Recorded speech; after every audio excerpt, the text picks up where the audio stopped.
is, because certainly the weather will make a difference for sure. So one of the polls are closing in just about an hour from now. So it's pretty exciting. And we have reporters spanned out across the 5 boroughs trying to take things in. And I think we should start with our Linda Schmidt. She's at Cuomo. Now, Linda and I have known each other and worked together for a very long time, covered many election nights together. Linda, of course, one of the best journalists in New York City, and I would argue the country, right? So, Linda, before we get to my goodness, wait a second. Before we get to where you are. I'm hiring you as my agent. I know, I should, right? Linda, we have to talk about the heat. It is the biggest story of the day. The polls, you know, the record setting. I just checked my computer's 99 degrees. So talk to me, let's talk a little bit about the weather and how we think, because I don't recall working an election night with you and ever having it be this hot. No, or any election where weather was even a topic of conversation at all. But Cuomo, when he was out voting at the high school on the east side today, he voted at a school that's on East 56th Street. He was asked about whether or not he felt that the weather was going to play any type of role, and by one of the reporters, and he said, well, you know, it is hot, but I don't think it's as hot as they thought it was going to be and as the forecasters had predicted, so there's no reason really for people to not get out and vote. And to be honest with you, when you go into, it would be hot to get to the location, but once you're at these locations, there's air conditioning inside, so it's perfectly comfortable when you go inside. So we're just going to have to wait and see what the turnout is. Linda? Not some of them were schools where you had to go to the 5th floor, you know, and that kind of thing. Right. Yeah, some of the ones that we went to were actually on the first floor, so as soon as you walked in, there was air conditioning. But, you know, since we're talking about that, I do want to mention something here to you. Because with the Board of Elections, the City Board of Elections, they keep putting out these numbers like every hour or so. And as of 7:30, the total number of New Yorkers, Democrats who were registered to vote and eligible to vote today, the total number of Democrats who came out to vote, and this includes the 9 days of early voting. The total number so far is 930,505. Now that may sound like a lot, but it's not even at 1 million yet, and there are 4 million registered Democrats who were eligible to vote today. So the numbers will probably go up by 9 o'clock, but they're not going to go up that much more that you would say to yourself, wow, well, at least half of the people in New York turned out to vote today, because that is not the case at all. Let's talk a little bit about Cuomo's campaign, Linda, when you get a chance, just like how he differs from his rival there and how he ran sort of a more traditional campaign, wouldn't you say? Yeah, he really did, and the reason we're here at the Carpenters Union is because he really went after labor this time around. Well, he has in the past as well, but he was really relying on the labor unions to really boost his campaign, and he was just here at the headquarters. By the way, big, beautiful building here, very spacious. There were more than 1,000 people here last night, and he made an impassioned plea just 24 hours ago to that union and others to get out the vote today. Now, publicly, his campaign will tell you that they're not really concerned, but behind the scenes, they are concerned, and that's because of Queens State Assemblyman Zoran Mamdani basically coming out of nowhere. Until a few months ago, most people in the city had no idea who Mamdani was. Now they certainly do, and that the latest poll by Emerson College is showing that with the ranked choice voting, if it gets to the final round, like for example, if one of the candidates doesn't get more than 50% of the vote tonight, then they have to go into that ranked choice voting. And if it gets to the final round, this poll is showing that Mamdani will pass Cuomo and actually beat him. And one of the strategies Cuomo is was those asked about that. endorsements, right, Linda? Correct. That's right. With the progressive candidates, of which he is one, in addition to Brad Lander and some others, that's why they did the cross endorsements, because they are trying to push Cuomo out so that one of those candidates could end up being the next Democratic candidate for mayor. That's what the hope is here. And also last night, or earlier this week, it may have been Sunday, Cuomo was on the phone with one of the biggest unions here in the city, and a very influential union, and he was saying, and quote here, this is a quote, please make a special effort to get people out to vote. Please. You got 3 pleases from Cuomo. That is not typical. Yeah. Well, Linda, we're going to check in with his competitor, the young upstart who, was described to me by one of the pundits as a social media savant. Mamdani's headquarters. Let's see if Morgan Mackay is ready for us. Let's see if she is. Well, we'll see when she'll pipe in a second. It's about 8:06, and as we said, the poll's closing at just about 9 o'clock, and we could be getting some results in pretty quickly. One of the defining moments of Mamdani's campaign, of course, was the fact that he was really able to, he's considered a democratic socialist. He represents a far left wing of the party. He was endorsed by Representative AOC and Bernie Sanders and a lot of young voters. And, I go back to the heat again. There's some people say that Cuomo's voters tend to skew a little older, and that maybe some of the younger voters were able to brace and bear the heat. So we'll be looking closely at voter turnout. Let me check with my producer over here. Are we getting Morgan in, or is she still working on it? She's working on it. Morgan is working on it. Don't worry, we'll have a report from her coming up shortly here. But, I'll go back to you, Linda, for a second while I've still got you here. Mm-hmm. We're expecting an interesting night. What do you think that Cuomo, who, of course, left the governor's office in disgrace amid sexual harassment scandal and also was heavily criticized for allegedly underreporting the COVID deaths in nursing homes when that happened? Right. Do you think that he will stand a good chance for the political comeback, or do you think he was surprised by the upstart trying to shake him off his pedestal there? I think he's totally surprised by Mamdani. They did not see this coming at all. Like I said earlier, when they talk publicly, they will say, oh, these polls mean nothing, and yes, we're confident, and yes, people are going to come out and vote. And yes, I think I'm going to win. I'm obviously the person who has the most experience. I've been an executive before. I've run the state for many years. Of course I could run this city, and the city needs to turn around. And he also says, look, no matter how hot it was today, you need to get out and vote, because if you want to be able to change this city, if that's what you are interested in, the only way that the average person can do that is their vote. Their vote is their voice. So that's what he has been pushing, especially in the past week. And when you get somebody like Cuomo, normally people are coming to him, yes, we want to be able to work out deals with you, we want to be able to support you, what are you going to be able to do for us once you're in office? People are looking at that, especially the unions, because their contracts might be coming up for negotiation. That's all part of the whole political play here. That's the chess game that goes on, and he has gotten political support not just from the Carpenters Union, but also 32BJ, which is the building workers, one of the most influential unions in the city, hotel and gaming trades. He's also got the unions with the FDNY, the New York City Sheriff's Benevolent Association, the Painters Union, electrical workers, and there's a reason that he went after those unions. Again, this is nothing new with him, but he is relying on it because they do. They're concerned about it. It affects them at their kitchen tables. They're concerned about kitchen table issues. They're concerned about crime. They're concerned about their contracts. They're concerned about what they're paying when they go to the grocery store to buy those eggs, which, by the way, in New York City, eggs are still, in some locations, $9 and $10 a carton. Yeah. It might not be that way in the suburbs, but here in the city, it's very expensive. Let's talk about money in a second, but I have to tell you, one of the most recent debates, the only reason I noticed, because Cuomo kind of stayed out of the fray, out of the public eye, thinking I'm far and away the front runner, or so it seemed from his campaign. But when the polls started to tighten, you saw the gloves come off, and we saw the former governor really attack his much younger rival, who's 33 years old, and call him inexperienced. He said he'd only passed a handful of bills. How could you possibly give him the reins to the city to manage and that sort of thing? And there's one other thing I want to mention about Cuomo. He got an endorsement from a pretty famous guy, President Clinton, also endorsing him. Of course, Cuomo was his HUD secretary as well. But, in 2025, right. Linda, maybe you can weigh in on this. I don't know how much endorsements matter. I think to the general public, I don't think the endorsements really matter, but it matters within the union. I think when you have a powerful union like the Carpenters Union, the Building Workers Union, they are very tight-knit, they're close, they listen to their union leaders. Are they going to follow like sheep? No, I don't believe that. But They do pay attention to the kitchen table issues. And if their union leaders are pushing for them and fighting for them and saying, look, Andrew Cuomo is going to do this for us. He's going to be able to help you and your family down the road.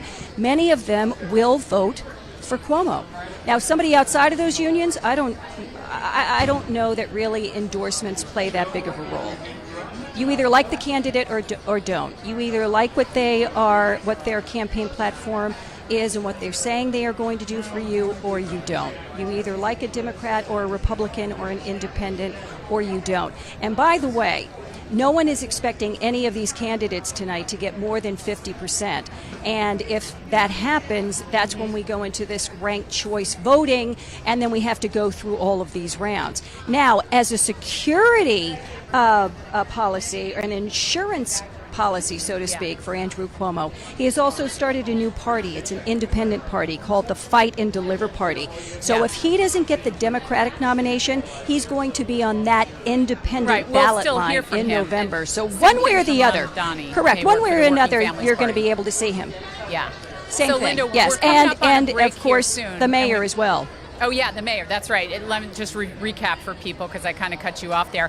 Mamdani might be on the ballot no matter what the results are. Cuomo might be on the ballot in the fall. And Mayor Adams may be on the ballot running for independent spots, as well as Curtis Sliwa, the unopposed Republican. So it'll be very interesting, not only what happens here, but what's coming up. But, yeah, so, Linda, stay with us because we're going to take a quick break shortly.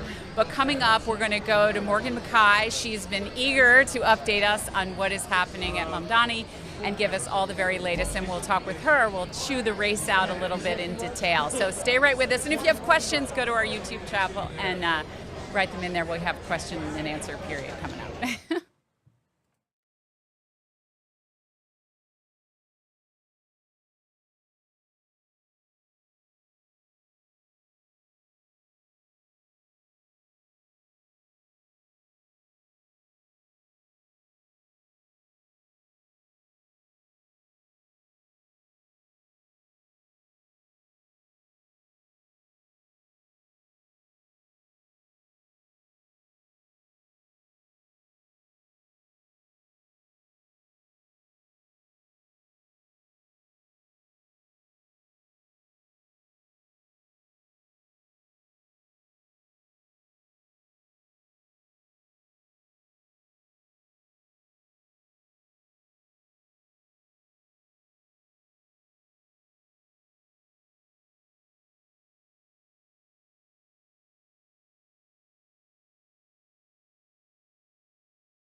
All right. Hi, everybody. Thanks for joining us either on the Fox New York local app, Fox local app. You just hit New York and you can watch our live stream for the next couple of hours as we watch election results come in on the hottest day ever for voting.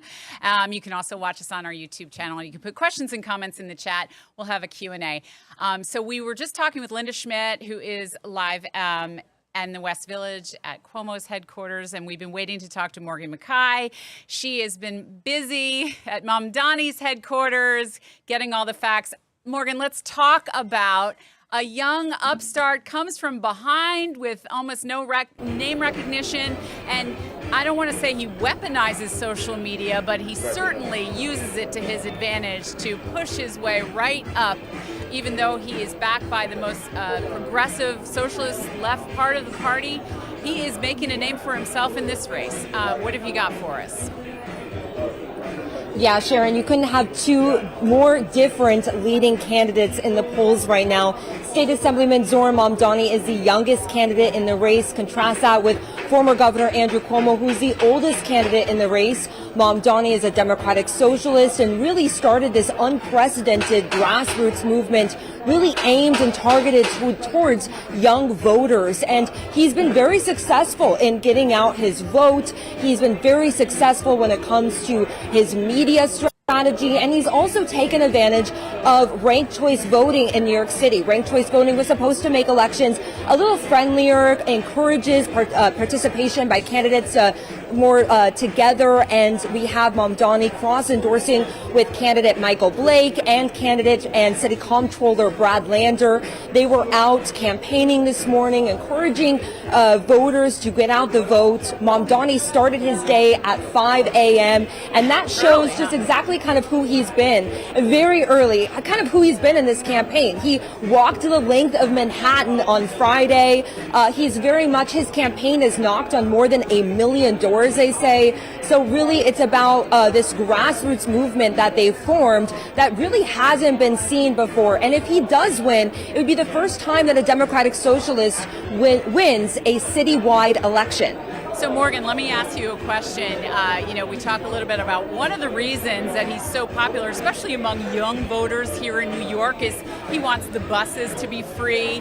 He wants groceries to be free for the poorest New Yorkers. He wants free child care. And you well know, having worked in Albany, that you need Governor Hochul's backing for some of these ideas. You got to get the legislature, the assembly support, and that doesn't always happen, especially with some of these ideas. He says we'll just tax the rich, but he is going to need help from Albany to push any of these ideas through, right? Exactly. He has a lot of big ideas and a lot of slogans that's gotten a lot of attraction, like free buses. That will need Albany approval. And in fact, he did start a pilot program in the State Assembly that passed in the State Assembly and State Senate. However, they weren't able to get that permanent. Mamdani says he would be able to convince lawmakers and convince Hochul, but he doesn't quite have as much sway as he's saying he does up in Albany. He also promises to freeze the rent on rent-stabilized apartments. That also is not something he can necessarily do, although he can point people to the rent board's guidelines who could possibly then freeze the rent. Another idea that he has is city-run grocery stores. That hasn't been successful in other parts of the country, but he says that he would try to put a city-run grocery store in every single neighborhood. So some of these things that he promises isn't going to be just up to him. It's going to require the city council and the state legislature. However, according to his campaign, they're saying, they're getting the ball moving. They're trying to appeal to many of what they're saying are disenfranchised Democratic voters who are maybe Bernie Sanders supporters, AOC supporters, and we're seeing a huge turnout as well from those groups. We're seeing Congresswoman AOC, she was hosting an Instagram Live today for him. We saw Senator Bernie Sanders hosting. Exactly. So I'm going to ask you to stand by. Don't go anywhere, Morgan, because we're going to bring you and Linda back in just a minute here. But if the people on YouTube or Fox that might be looking at me wondering, who is this handsome gentleman sitting in the seat next to me? This is a man that I have been interviewing since Sarah Palin was on the ticket as vice president, right? David Birdsell, political analyst extraordinaire. I might ask you to stand up so you get a little closer to the mic. He knows everything there is to know, to the granular, to everything about politics, both nationally and locally here in New York City. So thank you, David Birdsell, Provost Kane University, for joining us. I appreciate it. Great to be here. I know, live in our newsroom here. It seems quiet, but the boss just bought us pizza, to keep us quiet and stop complaining. But, we still complain. Listen, I want to talk to you. Let's talk about voter turnout on this hot, hot day. And I'm going to be reading some of the questions in the chat in a minute too, and answering your questions. But how do you think, with this record-setting heat, is going to impact voter turnout, and which candidate does it benefit? And this is your mic right here. So. Okay. Well, the real question is who turned out today. What we know is that close to 500,000 people came to the polls today, and that was a 6 o'clock number with 3 hours left to go. So it looks almost certain that we're going to hit the prior record, which was 2021, at 1 million people voting. Yeah. And when we think about the 400,000 early voters, many of whom seem to be young, and that probably benefits the Mamdani campaign. It's unclear who came out today. Many of us thought, I thought, that older folks might be less likely to come out because they're more medically at risk on average than anybody else. But I walked past about 5 polling places today, and there were plenty of people who seemed past their salad days standing in those lines. I was not among them. I voted early, but it's still, that probably bodes better than people might have thought heat-wise for Andrew Cuomo. And I talked a little bit about this with Linda Schmidt and to some degree Morgan, but this has been a very interesting race. I think we saw Cuomo run a very traditional campaign, and he was kind of in the background, right, for a while. Hey, I'm the front runner. I don't need to go to these debates. I don't need to do too much. And then when the polls started to squeeze a little tighter, and then especially in that last debate, we really saw Cuomo get aggressive and, point out, like, are you kidding me? This guy can't possibly be doing as well as he is. So what do you think, that Mamdani has done that has pushed him ahead like this? Well, there are a couple of things. You were talking earlier about social media and his ability to energize that basically free resource on behalf of his campaign. That's also fueled by a tremendous base of very enthusiastic younger voters. So it's not just a matter of the media that they're using, it's also the fact that they're doing traditional things. They're out on the streets, they're on top of subway stations, and they really like their candidate. Contrast that with Andrew Cuomo's people who are out on the streets, almost all of whom are union members, who may feel a lot less genuine attachment to the campaign. But a final thing that Mamdani does extremely well and is very traditional, he's a great public speaker. He's enthusiastic, he's succinct, he's resonant. If you look at his performance in that debate, the last debate of the primary 12 days ago, that was a killer performance. It wasn't a knockout. That's the kind of contrast that Andrew Cuomo didn't think he was going to have to deal with in this campaign, running essentially a Rose Garden strategy for the first 3 months. Yeah, we saw that. And, if we know one thing, 2025 is unlike any other election cycle, and obviously 2024 as well. But we've really seen a lot happening here. The question, I think, for the Democrats that are watching this race around the country and want to see the outcome or who New Yorkers pick is, what does this mean for the Democratic Party? Are they trying to go more progressive, more left? Is that who they're looking to lead the party? Obviously, AOC is up there in the polls. They're even throwing her name out as a 2028 contender. What do you think we'll be able to determine? Or is this not a bellwether for the national races? Right now, Democrats are so underwater. They're 22 points to the negative. That is, they're 22% more Americans dislike them than like them. So they've got to rebrand. And you're going to see rebranding coming from both ends of the party, with some people saying we went too far, it's got to be more moderate. And those folks, particularly running in previously red districts, I'm thinking about people like Abigail Spanberger, now running for governor in the state of Virginia. People like Mikey Sherrill, now running for governor in the state of New Jersey, both of whom flipped previous Republican districts. They're in the let's get more conservative, let's talk about crime, let's talk about tabletop issues. But then you have a number of other people, and you mentioned a couple of key names, Bernie Sanders, Alexandria Ocasio-Cortez, others throughout the nation who say, no, people really want to deal with the wealth divides in this country. And those are not necessarily completely opposite message, because those tabletop issues are also those wealth divide issues. If they can find a candidate who can bring those things together, that'll be good for the Democrats. So far, that person has not emerged. Not yet. Not yet. Let's talk about some of the issues facing New York City voters. And you touched on one of them, the economy, the cost of everything, the cost of groceries. You bought a salad, 5 years ago was $10. Now it's $20. I mean, everything you do seems to be double the cost. So definitely the cost of everything here in New York City, not to mention the cost of living here in New York City, and not enough housing, not enough affordable housing for all income levels. And there seems to be very little patience for that among the electorate. What other issues, and are those issues that I point out? I guess I'm a New Yorker, so I want to know. I mean, are those the issues people are voting on? Well, there's also crime. Yeah. Many people are deeply concerned about public safety. Even while official stats show that our crime rates are going down, people feel less safe than they did.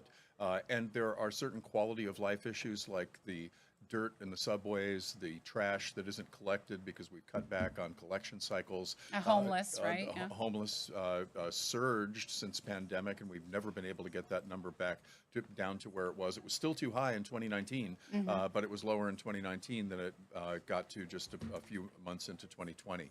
So those are very keen issues. I do want to say about cost of living. New York, of course, it's very expensive, but we've seen many years of secular inflation across the United States. There are obviously much more affordable places to live in this country, but this is part of a general problem exacerbated by an acute housing crisis, where we simply have not built the volume of low and middle income housing that we need to sustain a more natural economy of domestic happiness. Well, what will low voter turnout on this day mean, and which candidate do you think it will benefit? I think the lower the turnout, the happier it is for Andrew Cuomo, because he comes in with the name recognition. If it isn't an election that's driven by excited voters, that's probably the place where a lot of people are going to drift in this primary. Everybody in this primary has had a very, very difficult time breaking through the national news cycle. There's been so much coming out of the White House. There's been so much around the clock, 10 o'clock on a Saturday night, and then at 8 o'clock on a Sunday morning, and then again today, multiple times. And we heard the President of the United States use profanity. Not a word we usually hear from the commander-in-chief there. Something tells me that's not going to wind up in the public papers of the president. Yeah. But yes, it's remarkable, and nobody knows that better than people in newsrooms like this all around the country. That's right. But when that much of the news hole is filled up by the chief executive of the country, it's that much harder for an unknown mayoral candidate to try to get issues on the table. And I think we've seen that across the board from January through the present day in this campaign. The city hasn't really dug into this campaign in ways that it might have in previous years. Well, David, you're always so articulate. Don't go anywhere, because we need you, and we're going to go back to right our reporters in the field very shortly. We really appreciate it. Stay with us. And again, if you have a comment or a question for David, for our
All right, welcome back. I'm Sharon Crowley. We're live in our Manhattan newsroom on the Upper East Side, Fox 5 New York. I hope you're joining us on our YouTube channel.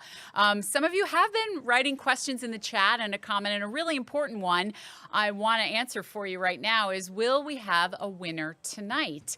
We have ranked choice voting, as you know, so it's a little more nuanced than just yes. I think they have to get more than 50% of the vote to be a clear winner, and I don't think we're going to see that tonight, but to check my facts here, I'm going to bring back in my political expert, David Birdsell. Come on in, David. Tell us what's going on. Talk to me about what. That's the question from our people who are watching. Will we have a winner tonight? Almost certainly not. I mean, if somebody is a huge breakout surprise, and everybody got, for example, excited about Brad Lander's arrest last week, and he surged to the top, but breaking that 50% barrier with this many candidates in the race and so many votes already apparently locked up by Cuomo and Mamdani, probably not. And the only thing they're going to count tonight is those first place votes. Okay. So then it goes to the tie break, which is where we get into all of the complexities of ranked choice. For that, they have to go into each precinct. They have to take out the hard drives from the ballot machines, from the counting machines, and then they will count those. They're not promising results now until July 1st.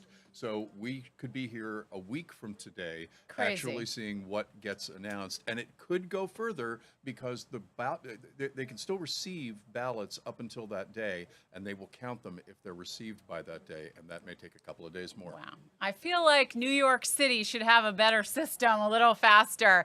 Let's go check in with Linda Schmidt. She's at Cuomo's election, or as the results come in, headquarters at a Union Hall in the West Village. Linda, how are things going there? And I don't know if you've been listening to our conversation, but David says we're not going to have a winner tonight. Well, he doesn't know, but he doesn't think so.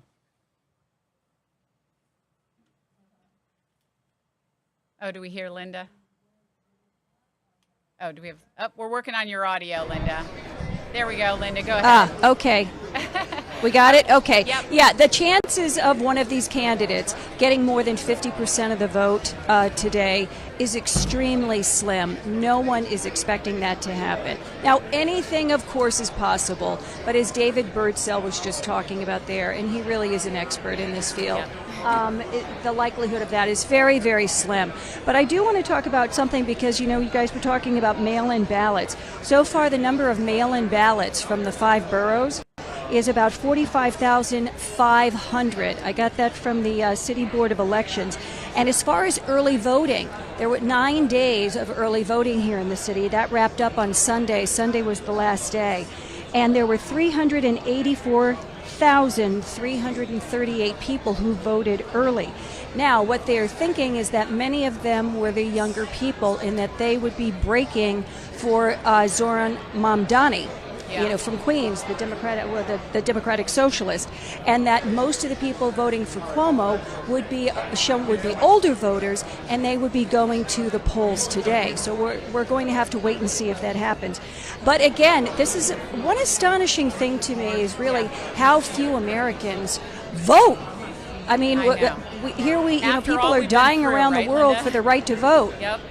Yeah, absolutely. And there we are have a 4 million Democrats eligible to vote. That's right, and we might crack 1 million tonight. Who knows? Linda, I have another question from if you stick around, from one of our YouTube Sure. Who wrote in the chat. They want to know, David, how many weeks to count the mail-in ballots? I think you addressed this earlier, but just repeat it again if you did. It could be they're due by the first, but they could take up conceivably. I think that's highly unlikely because there will be so few mail-in ballots that it won't make a difference. That's one of the things that we're looking at.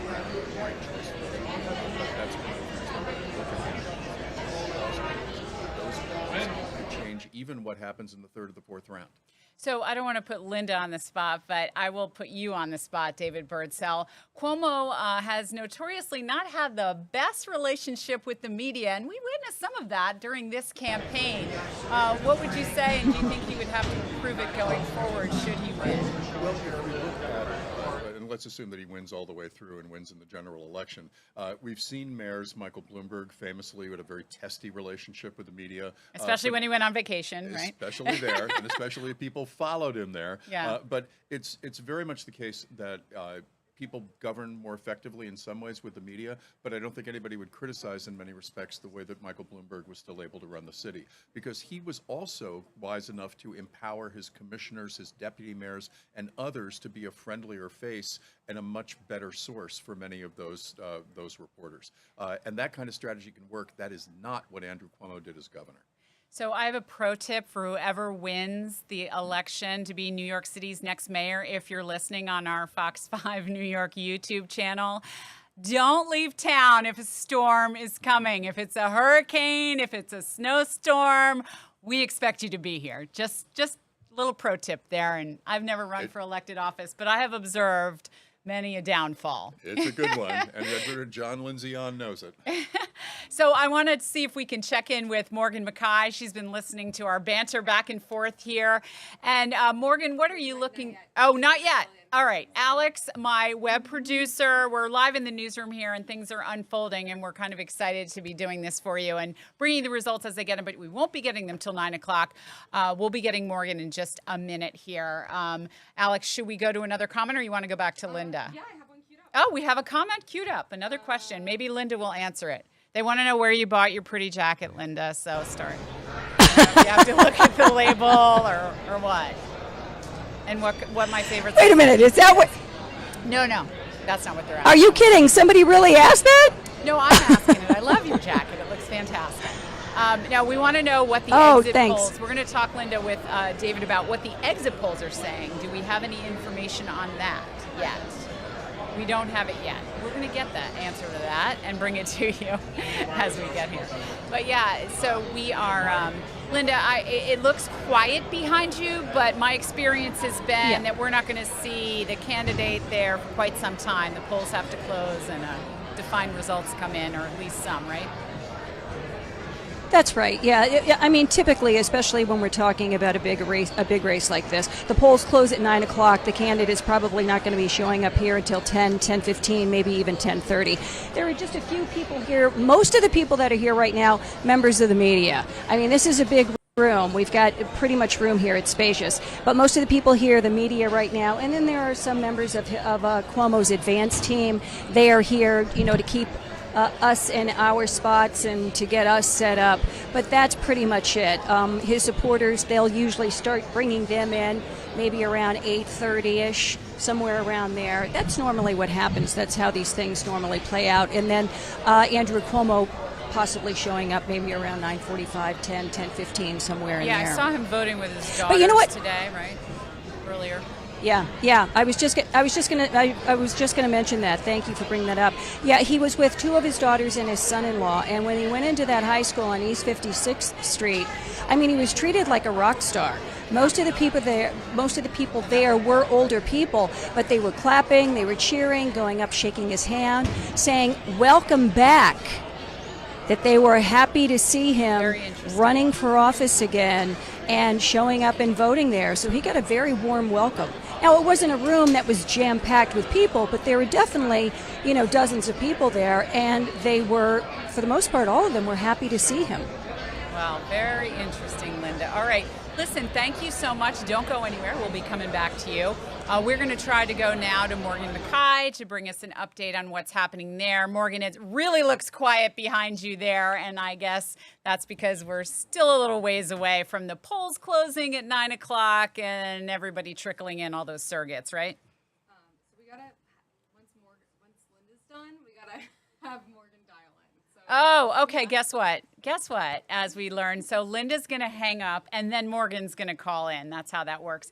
Well, David, this is like live television via the streaming. What we're trying to do is bring people the results where they are. So if you're on your Apple Watch or you're on your iPad or you're on your iPhone or you're on your YouTube TV, your smart TV, you're going to be wanting to watch us because we're going to bring, as soon as the polls close, we're going to have the very latest results. Absolutely. But we like it fast and loose, and we like people giving people, our viewers, like an inside look to our newsroom, and everyone's being very good and very quiet. I had a little bit of a lecture with the interns before I started. I said, listen, no profanity, but they all know that I'm the one that has the mouth of a sailor. None of the interns do. But I just let them know that we are streaming live, so be careful. I've worked in a lot of newsrooms, and this is the tidiest so far. Yeah. But anyway, all right, Alex, our producer over there. See, she took the controls away. Otherwise, I would be moving the camera over. She's taking the remote. Give me the remote back. I'm going to show everyone Alex over here. Let's see if I can. No. No. Uh-oh. Here it goes. You gotta go the other way. No, I got to go the other way? I don't know. it's that counterintuitive. Yeah, I don't know. It won't move. I've got it stuck now. So is Morgan ready? It's a Matt question. Oh, Matt? No, not yet. She hasn't called in. All right. Don't worry. We'll get to Morgan. Let's get some more of your questions for David or myself. As you can tell, David is so good at this. He always knows the answer. Oh, you got Morgan? We do? Oh, yay. All right. Hey, Morgan, how are you? We've been talking about you. I'm I good. told you if we couldn't get you, we'd just talk about you until we do get you. But it looks very It's perfect. quiet there. Are you expecting the surrogates to come in and the music and the rest of it maybe sometime after 9 o'clock? Exactly. We're being told that Zora Mamdani probably won't get here until at least after the polls close. We're on a rooftop bar. There's not really any fans, so I can tell you it is very hot up here. But we're just we're just waiting to see his supporters. I think they're not going to let anyone up really until 9 p.m. So it's just media right now. Everyone just sort of hanging out. It looks like actually I'm just seeing someone walk by with a fan. So hopefully they direct that towards me, Sharon. But again, we're it's just still waiting so to see hot. when polls close. Exactly. And what I'm hearing from the Board of Elections is that we could see numbers as soon as 9:05, and then they're going to continue to dump numbers every 5 minutes after that, just continuing to update people on where things stand with ranked choice voting. Great. Well, don't go anywhere, Morgan. I'm going to bring into our conversation David Birdsell, who's been here. Just quickly, how soon could we see results come in?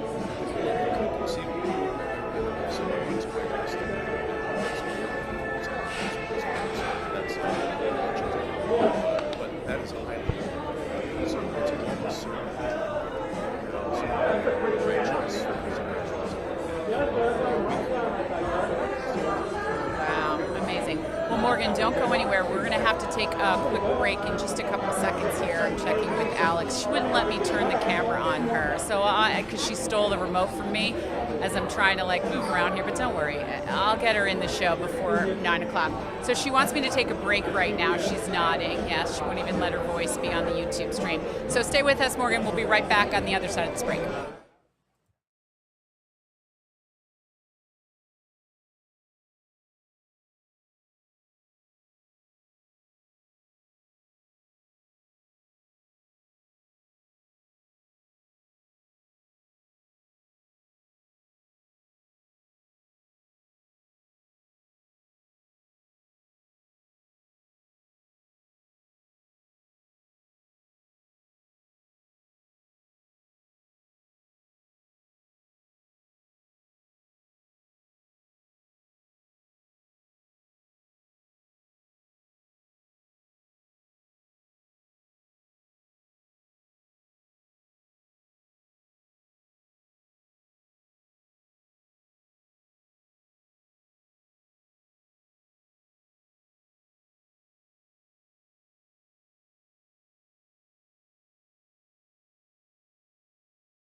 Great.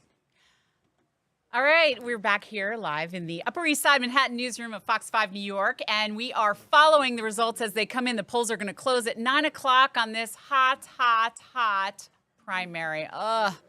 Yeah, and someone who is very warm inside and out is our Morgan McKay, and she's at Mamdani right now. And I don't know if you can answer this, Morgan, so let me know. What about crime? That's an issue that certainly New Yorkers are concerned about. Where does your candidate stand on those issues, and how is he going to tackle it? Or did he avoid that issue on the campaign? So Zohran Mamdani is a candidate that did say at one point to defund the police. However, he has now said that he wants to hire more police officers, and he does think that the city should hire around 3,000 police officers. He also, though, wants to see more mental health teams, and he wants to start almost like triage centers in the subway. If someone's having a mental health crisis, there would be somewhere they could go in the subways to receive help. He says that he has spoken with police officers who say that they want to work with more mental health professionals when they're reaching people, especially on the subway. But of course, this has received a lot of criticism because he is someone who hasn't always been pro law enforcement, and especially where they're at in the city. Awesome. Thanks, Morgan. I'm going to talk a little bit here. I want to ask David Birdsell. He didn't quite hear what you said, but we should talk about that. One of the things is defunding the police was an issue that is really dividing Democrats, and many fault for losing elections, not just local elections, but state and national. What do you say about that issue? Because Cuomo has certainly used it. Well, absolutely one of the worst political slogans of all time, let's be clear. New Yorkers want to see police and effective policing in all of their neighborhoods. What Mamdani and others who previously used the defund language, he doesn't use that language now, they talk about redirecting some of the work that police do in encountering people with mental illnesses who are clearly suffering psychotic breaks, whatever it might be, but who do not necessarily pose an immediate threat to others, to try to use those kinds of intervention, mental health interventions. Right. We saw some pilot programs here in New York City. Right. And the idea of using some spaces in the subway, vacant storefronts, for example, in the subways, that's one way to try to get this done. Whether that has any appeal, this election will test some of that for Mamdani. Awesome. David Birdsell, thank you so much. They're giving me the hook, the virtual hook, and they're dragging you away from me. But I so appreciate it, and I look forward as we continue this election season interviewing you again and again. Look forward to it. All right. Bye, Thanks, David. Sharon. Good to see you.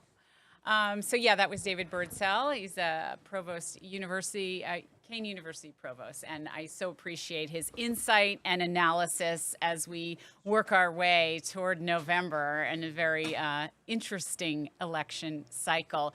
So we have live reporters, as you've seen, Morgan McKay, and we're also going to hear from Linda Schmidt shortly, and I think one has to, Matt, our engineer, is going to get one reporter to hang up and another to call in. So, but yeah, so I told you while we're waiting for that, this is your commercial break. As I said, my boss bought us pizza and salad. But, you know, I was afraid to eat a large carbohydrate meal beforehand. It's back there, you know. And one of the things about a newsroom is you want to eat the food while it's hot and you've seen where it comes from. Oftentimes, since we work around the clock, there's food from, say, Good Day New York still on the counter, and it's especially on a day like today, you want to be careful. Anyway, do we have any, is anybody ready, Matt? Linda didn't call in. Linda will call in. Oh, you have a comment? Oh, sure, I can answer anything. You can answer it. Who do I think's going to win? I don't know. I know exactly who's going to win. Oh, get ready. What do they say? Record this moment. That's what the big anchors say that make a network salary. The person who gets the most votes, okay? That's who's going to win. Wah, wah. Sorry. All right, I'm getting humor now. No, I'm waiting for better comments.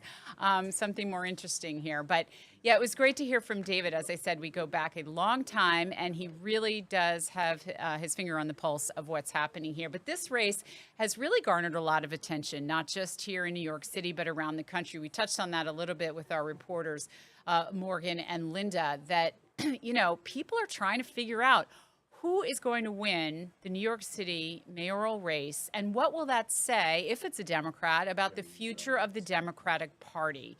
And, you know, that's one of the things that people are curious about what does that mean? What does that mean for the midterms? And where, will the Democratic Party find its fitting? And if so, what direction will it go? And what leaders will arise, especially as we get to the midterms? All right, so now Alex is signaling. Oh, Linda is here. Linda, I've been talking to myself a little bit, so I'm glad you're joining me on our lovely stream here. I've been telling people about newsroom food and how not to let it wait past your shift, like not eat yesterday's shift. Not ideal. But I did want to ask you. I know. Sharon, I got to tell you, you are loaded with lots of good tips there tonight. I have a lot of pro tips. I do. I want to talk to you, Linda, though, about how this race for mayor in New York City could be seen as a bellwether, a signal of what's to happen in the midterms, and also what's happened for the future of the Democratic Party nationally. Are they going to go more progressive? Are those leaders? Because, New York City's mayor is arguably, the second most powerful person in the United States. It's really interesting. There's been a lot of talk about that just in recent weeks because, as you know, Zoran Mamdani, nobody knew who he was until just a couple of months ago. And then he has really gained steam in the past, say, 6-7 weeks. Now, he's also had a lot of big support. AOC's been supporting him. Right. Bernie Sanders supporting him. So when you have the big names like that attached to your name, that can give you a big boost. Now, does that mean that people are actually going to go out and they are going to elect him mayor? We don't know that. But one thing I do want to point out here is I don't think that they can really use this situation here as a bellwether as far as what the Democratic Party is going to be looking at across the country. And this is one of the reasons why. We are in a very unique situation here. This has been a chaotic election year. And all of this stems, or most of it stems, from Mayor Adams getting slapped with the federal corruption charges. Right. And people hold it against him that he cut a deal with Trump.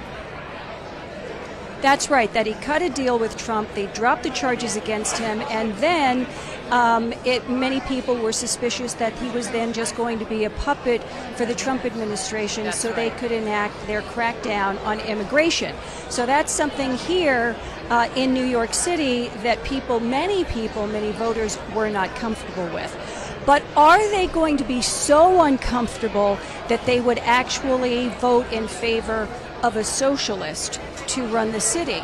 That's the big question. So, right. Or are they just trying to send a message? Is it? Is the socialist message? We Right. want our issues heard, but they don't expect to win in the general.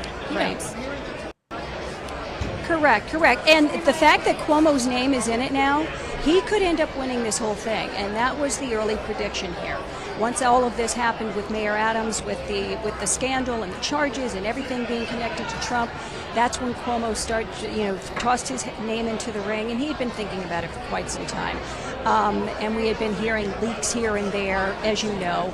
There were leaks to the media. Is he going to run? Isn't he going to run? And a lot of those were Cuomo supporters and people in Cuomo's camp throwing that information out there as fresh meat for us to chew on and talk about, to get everybody going and talking more and more about him. Awesome. And he could end up winning this whole thing. He really could. It remains to be and seen. So then we'll it wouldn't. That's right.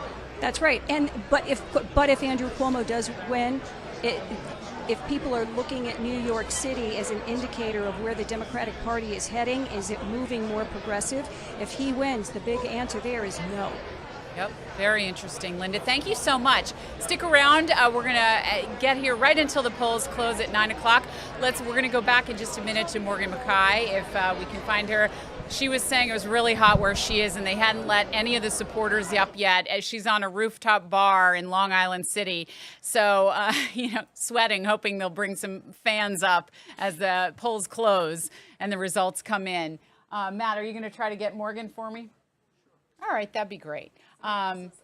Yes. Oh, when will we have results? So we're going to have some results probably within the first half hour, between 9:30. We'll start to really see the results pile up quickly. But when we'll have final results is trickier. July 1st, even, because it's ranked choice voting, or even after they count the write-in ballots, it could be the middle of July, which I know sounds crazy. We should have them instantly, right, with technology. Matt's going to try to get Morgan if she hasn't disappeared. She might have gone to get some water because it's hot on that rooftop. But yeah, I'm open to your questions. Let's see. Yeah, nobody can explain how ranked choice voting works. I can try. You need to get more than 50%. What they're doing is trying to, the rivals, Cuomo's rivals are trying to squish them out by cross-endorsing each other. So you've even heard in some of the campaign ads with AOC, they're trying to make sure that he doesn't get more than 50% by, putting themselves 1 and 2. So it's a tricky strategy. So we'll have to see what happens about that. But yeah, and there's Morgan. Oh, she has to dial in. Yeah, All right, she's dialing in. She's dialing in, and it's dark. There's like no lights there. But anyway, so one of the reasons you're not seeing the candidates right now is because the polls haven't closed. So here's how things work. First, the polls close, then the supporters come in, and they start to party and cheer and watch the results. Then the surrogates from the candidates get on the stage one by one. So we may not hear from the candidates till probably like 10 o'clock tonight. But the Fox 5 News, of course, will have all that for you. And we have a live newscast on the Fox Local app starting at 9 o'clock. As soon as the polls close, we should have some results for you. And there's other races, too, besides the mayor's race. I know that's where the focus is, of course. But there is comptroller, there's the Manhattan DA's race, there's a lot of other ancillary races, and this is just a fun fact. Again, I have to share it for you. There's more. This is a trivia question. If you have the answer, you can just type it in the YouTube chat. Ask yourself. We know there's two politicians. Let's say Mayor Adams. I'm going to give you a hint, and Governor Cuomo, that both have scandals, legal scandals, kind of overshadowing their candidacy. Well, there's one more candidate that's in a race tonight. And you have to think, who is that that's running that also has some scandal? You think about that. I'll have an answer at the end of the show. Is Morgan ready? Yeah, but we only have 30 seconds Oh, left. we only have 30 seconds left. She's ready? Okay, it's Anthony Weiner. That's the answer. Listen, I'm Sharon Crowley. Thank you so much for joining us on our YouTube channel and on the Fox Local app. And I hope you'll stick around because we have much more coverage coming your way.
well positioned to finally turn the page on the politics of the past. If you want the city to change, the way you change the city is by voting. Months of campaigning coming down to this. Primary votes have been cast, and now the counting begins. So Ron Mamdani and Andrew Cuomo are emerging as the two frontrunners in a crowded field of candidates vying for the Democratic nomination for New York City mayor. Our special primary night coverage starts now. Good evening, and thanks for joining us and watching us on Fox News Local. I'm Natasha Berman. And I'm Steve Lacey. The polls are now closed as New Yorkers cast their ballots in the Democratic race for mayor and several other citywide races. We're bringing you team coverage tonight on the Democratic mayoral primary, which has turned into an increasingly tight race between Cuomo and Mamdani. All right, we start with Fox 5 political reporter Morgan Mackay live in Long Island City tonight, where Mamdani is gathering with his supporters. Morgan. Hey, Steve and Natasha, it's sweltering up here on this rooftop bar that we're at for Zohran Mamdani's campaign watch party. But his campaign is optimistic for what's really been an unprecedented grassroots movement. Now, Mamdani is the youngest candidate in the race. He's a Democratic socialist. And he also went from a relatively unknown candidate polling at 1% to now leading in the latest poll. Now, his campaign says they knocked on over 1 million doors and worked to reach disenfranchised voters, especially those younger voters. Now, Congresswoman AOC and Senator Bernie Sanders really came out to support Mamdani today, but he has received criticism for his stance on Israel. He's been critical of Israel's role in the Israel-Hamas war. Now, Mamdani broke through in the latest poll as the winner in the last round of ranked choice voting, but many experts say this race is going to be a tight one. Mamdani started campaigning at 5 a.m. this morning, and he also hit the streets with City Comptroller and mayoral candidate Brad Lander. Their teams handed out water at the poll sites. Now, if Mamdani were to win, he'd be the first Democratic socialist to win a citywide election. We are exactly where we want to be. We see the momentum across the city. We see the excitement of a new kind of politics here. And as Controller Lander has said, we can see indications of that not just in the votes today, but also in early votes. Across the 5 boroughs, we're seeing so many New Yorkers take part in our politics who for a long time haven't seen themselves in that same politics. Now, we're not likely to get all of the votes tonight. The final results are going to be on July 1st, next Tuesday. But there's a good chance that if Mamdani doesn't win tonight, that he could appear on the ballot in the general election on the Working Families Party line. So it's not over yet, Steve and Natasha. Reporting live, I'm Morgan Mackay. Back to you guys in the studio. Very well. All right. Thanks, Morgan. And former Governor Andrew Cuomo hoping his political comeback starts tonight. Fox 5's Linda Schmidt is in the West Village, where Cuomo and his campaign are awaiting the early returns. Linda? First of all, good evening to both of you, and we are here at the Carpenters Union headquarters here in the West Village. And the reason that he picked this location as his headquarters is because he went after the labor unions. He has in the past, but this time around he is really leaning on the labor unions. Now, the Carpenters Union, he was here last night and he held a rally here at the Carpenters Union, and he made an impassioned plea for the union members to get out and vote, to get their family members out and vote, because your vote is your voice. Now, when you talk to them publicly, they say they are not concerned at all, but behind the scenes they are concerned. That's because one of the main reasons is because of that Emerson College poll that came out that shows that in the final round of ranked choice voting, Mamdani beats Cuomo.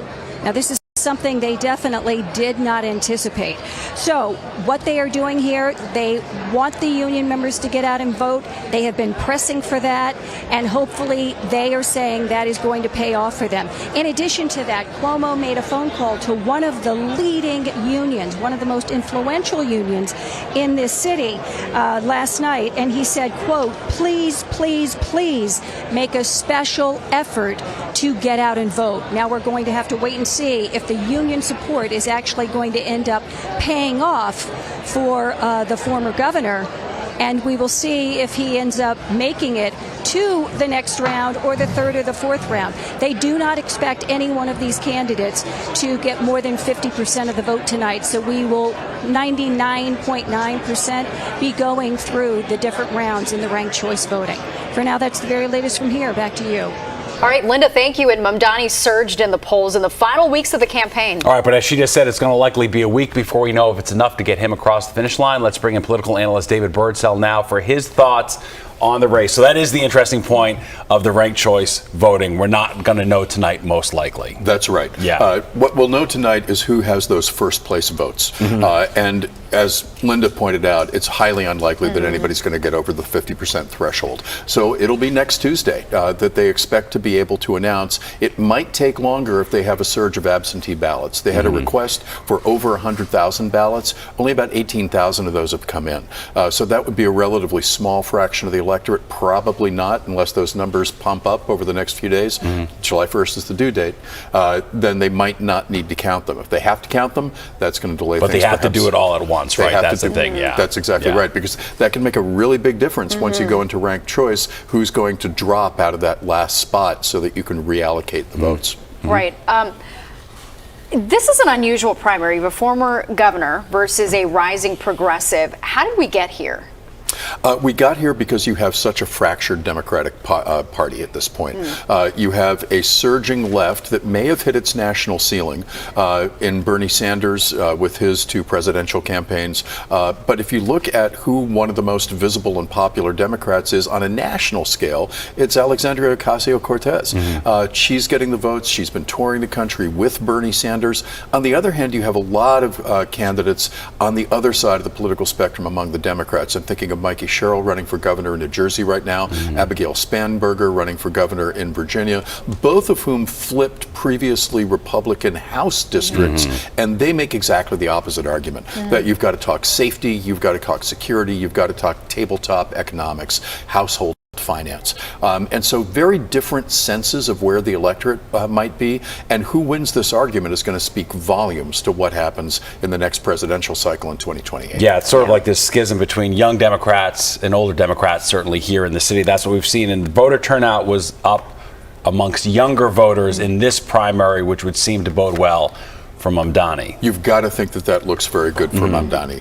It certainly doesn't look good for Andrew Cuomo right now, historically unpopular among younger voters. Interestingly, we didn't see the heat suppressing the numbers as we might have expected today. It looks like we're going to get over 500,000 by the time everything is said and done voting today. It was already at 450,000 by 6 o'clock in the evening. So this is actually a high turnout election by the standards of off-cycle elections. And that's reassuring for Cuomo that the total number of voters was up, would you say? Absolutely. Yeah. And one of the questions is, you know, all that push that he's made for the 600 and some odd thousand union voters, are those the people who turned out, or is it that surging enthusiasm among Mamdani's younger voters? When it comes to it, do you think that name recognition or this progressive energy, which one is going to resonate more with voters? I think it depends on who the voter is. I think that the name recognition was propelling Cuomo throughout the first quarter of this year and into the early months of the second quarter.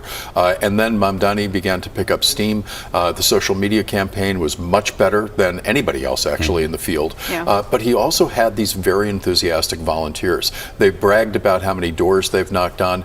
I walked around to several polling places today, and I had a crop of fresh-faced Mamdani voters each time. Have you voted yet today? I actually voted on the 14th, first day of early voting. But it's a level of enthusiasm that just in that very limited sample I haven't seen from other campaigns. Yeah, and it's been a big contrast, I think, between that enthusiasm. We see Zoran Mamdani walking around the streets no matter the heat, and sort of Cuomo has been sort of hanging back, trying to get by on name recognition. Would you say? Well, absolutely. Avoid the questions about when he was governor. Well, and it looked like it was a winning strategy. Now, he always had to anticipate that the attacks would come, but there doesn't seem to have been a plan B, that he was coasting on the name recognition and in a national media environment where it was very difficult for any local candidate to get anything across given how much of the news hole is occupied by the White House. So just breaking through with local issues, extremely difficult task. That looked like it set up Andrew Cuomo for an easy victory. Zoran Mandani has said, made it very clear that it's not going to be that easy, even if it does turn out to be Andrew Cuomo at the end of the day. Yeah, makes sense. All right, we'll leave it there, but we're going to come right back to you in a little bit. All right, and a reminder, the polls are now closed on primary day here in New York. The early results will be scrolling across the bottom of your screen. And like we said, we're not going to see final results until next week. That's because the city is using ranked choice voting. Unofficial election night results will include only first choice votes from early voting, in-person voting, and processed mail ballots. Preliminary ranked choice tabulations will be released 1 week after Election Day, so that's next Tuesday. All right, and when we come back, we'll look at some of the other races on the ballot today as well. Yeah, voters are choosing the next Democratic candidate for public advocate, Manhattan Borough President, City Controller, and more, so stay with us.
The fight for the Democratic mayoral nomination has attracted much of the attention this election cycle, but it's not the only contest that voters are deciding today. All right, Fox 5 Sharon Crowley is here with a look at some of the other races on the ballot. Sharon. Steve and Natasha, we've been talking so much about the mayor's race, but we do have updates on some other important contests being decided tonight. Incumbent Jumaane Williams is facing a challenge to keep his job as New York City public advocate. He's held the position since 2019, and it's a government watchdog job, but it's also important to point out that if the mayor leaves office early for any reason, the public advocate steps in until a special election is held.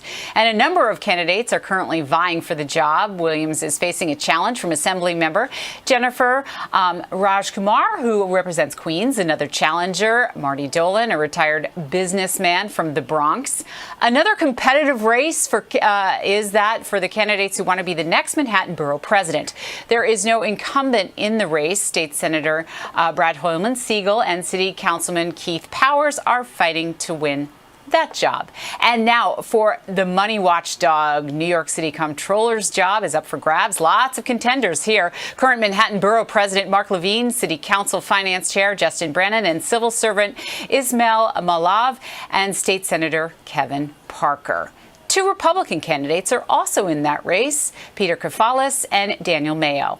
Well, DA Alvin Bragg wants to keep his high-profile job of the Manhattan DA on the ballot this primary night, and Bragg has been Manhattan's top prosecutor since 2022. He's trying to fend off a challenge from Patrick Timmons, a former Bronx prosecutor, who's been critical of Bragg, saying that crime has increased under his tenure.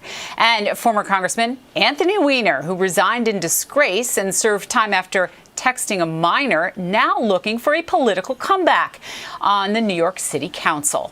He's running against Assemblymember Harvey Epstein, nonprofit executive Sarah Batchu, and Andrea Gordillo, a community board member. We're going to keep you updated as those results come in for all the races tonight, so stay right here. Steve? Very well. Thanks, Sharon. I'm going to check back in with David Birdsell for more on today's primaries. And other than this mayoral primary, what are the other races that you're watching closely? Well, it's going to be very interesting to see who has the other citywide races, whether the incumbent Jumaane Williams stays in the public advocate role. Not a role that has a lot to it except criticizing the government, unless, as we heard from Sharon a moment ago, the mayor steps out, in which case the public advocate, for a short period of time before a special election, presumably in 60 days, has that office of the mayor.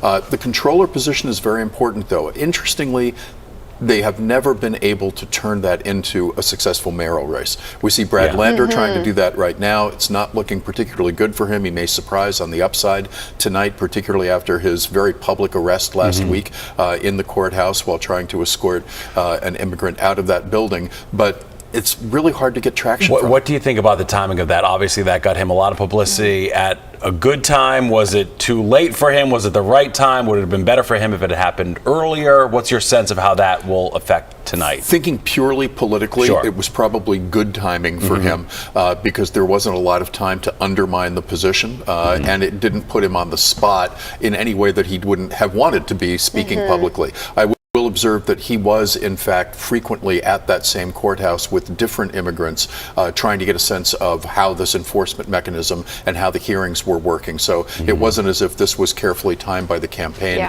They'd been doing it for several months. And I think also indirectly it helped Zohran Mamdani, who was using Brad Lander for that cross-referencing in ranked choice voting. Yes, and the ranked choice voting thing is very interesting because a candidate, let's say I really like Zohran Mamdani, or I really like Brad Lander, and I might be lukewarm on the other, but if that candidate says, please rank this other person, and actually Adrian Adams along with this, there's sort of coalition of progressive candidates, Zellner Myrie as well, then you get those other votes, and if Andrew Cuomo's name does not appear down there, the strategy is that makes it much less likely they can win on a late ballot. Yeah, these races tonight serve a lot of the people who are just in the public eye or want to be back in the public eye in the case of Anthony Weiner. There's something addictive about these jobs. These politicians can't seem to let it go. It's hard to get more attention, and it's unquestionably important in trying to figure out the fortunes of, in this case, the city, but in the other jobs that those gentlemen have held, the state and the nation. You know, I'm also struck to just hearing Sharon go through that list of all those people running tonight. It's a lot for people to take in on a night where they're just praying the air conditioning stays on, don't you think? Oh, absolutely.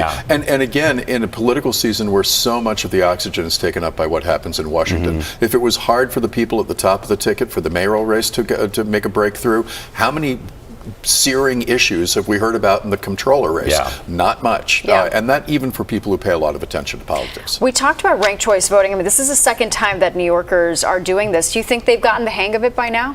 I think so, and I think it's proving popular. You know, the logic is, if not unassailable, it seems to me pretty strong, that if you have a divided electorate, you have a very, very high probability of somebody in a multi-candidate race getting in at first over the finish line with 30-odd% of the vote.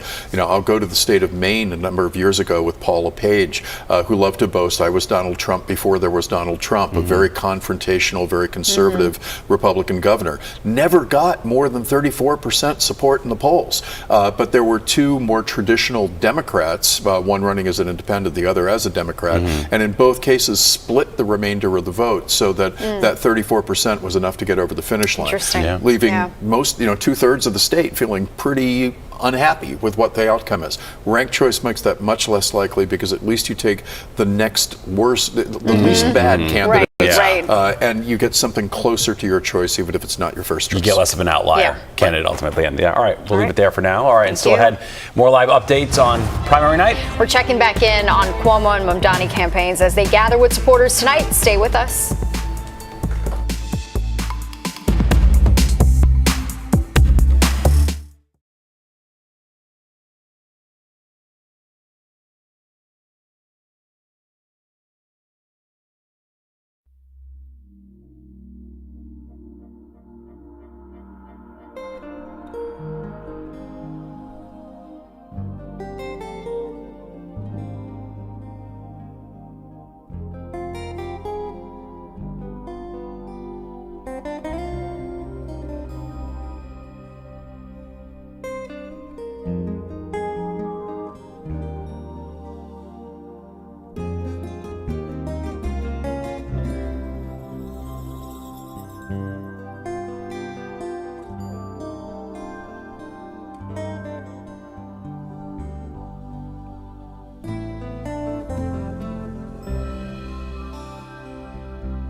The Mamdani campaign's election night watch party. All right, Fox 5's Morgan McKay joins us now live from Long Island City. Morgan.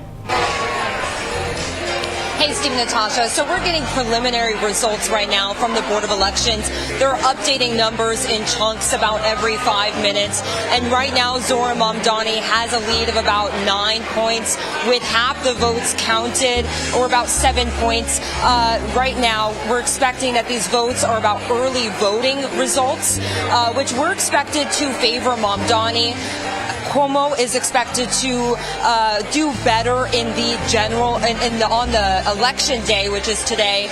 They're expecting that a lot of his supporters were going to come out on primary day, whereas a lot of Mamdani supporters were coming out for early voting. Now, what we did hear from a Board of Elections source is what I heard is that they're expecting results possibly as soon as 10:15 tonight, which seems a little optimistic, but what we're going to get tonight is the first round of early voting. Those results, if a candidate doesn't reach the 50% threshold, then they're going to release final results next Tuesday on July 1st. Now, we're here on the rooftop of a bar in Long Island City, Zohra Mamdani's campaign. I've just started to bring people in, a lot of excitement, and in the backdrop here you can see the Queensboro Bridge, also known as the Ed Koch Bridge, and Mamdani actually told me something at the beginning of the campaign that I was reminded of, which is that, he said that one of the famous quotes by Ed Koch is that if you agree with me out of 9 out of the 12 things,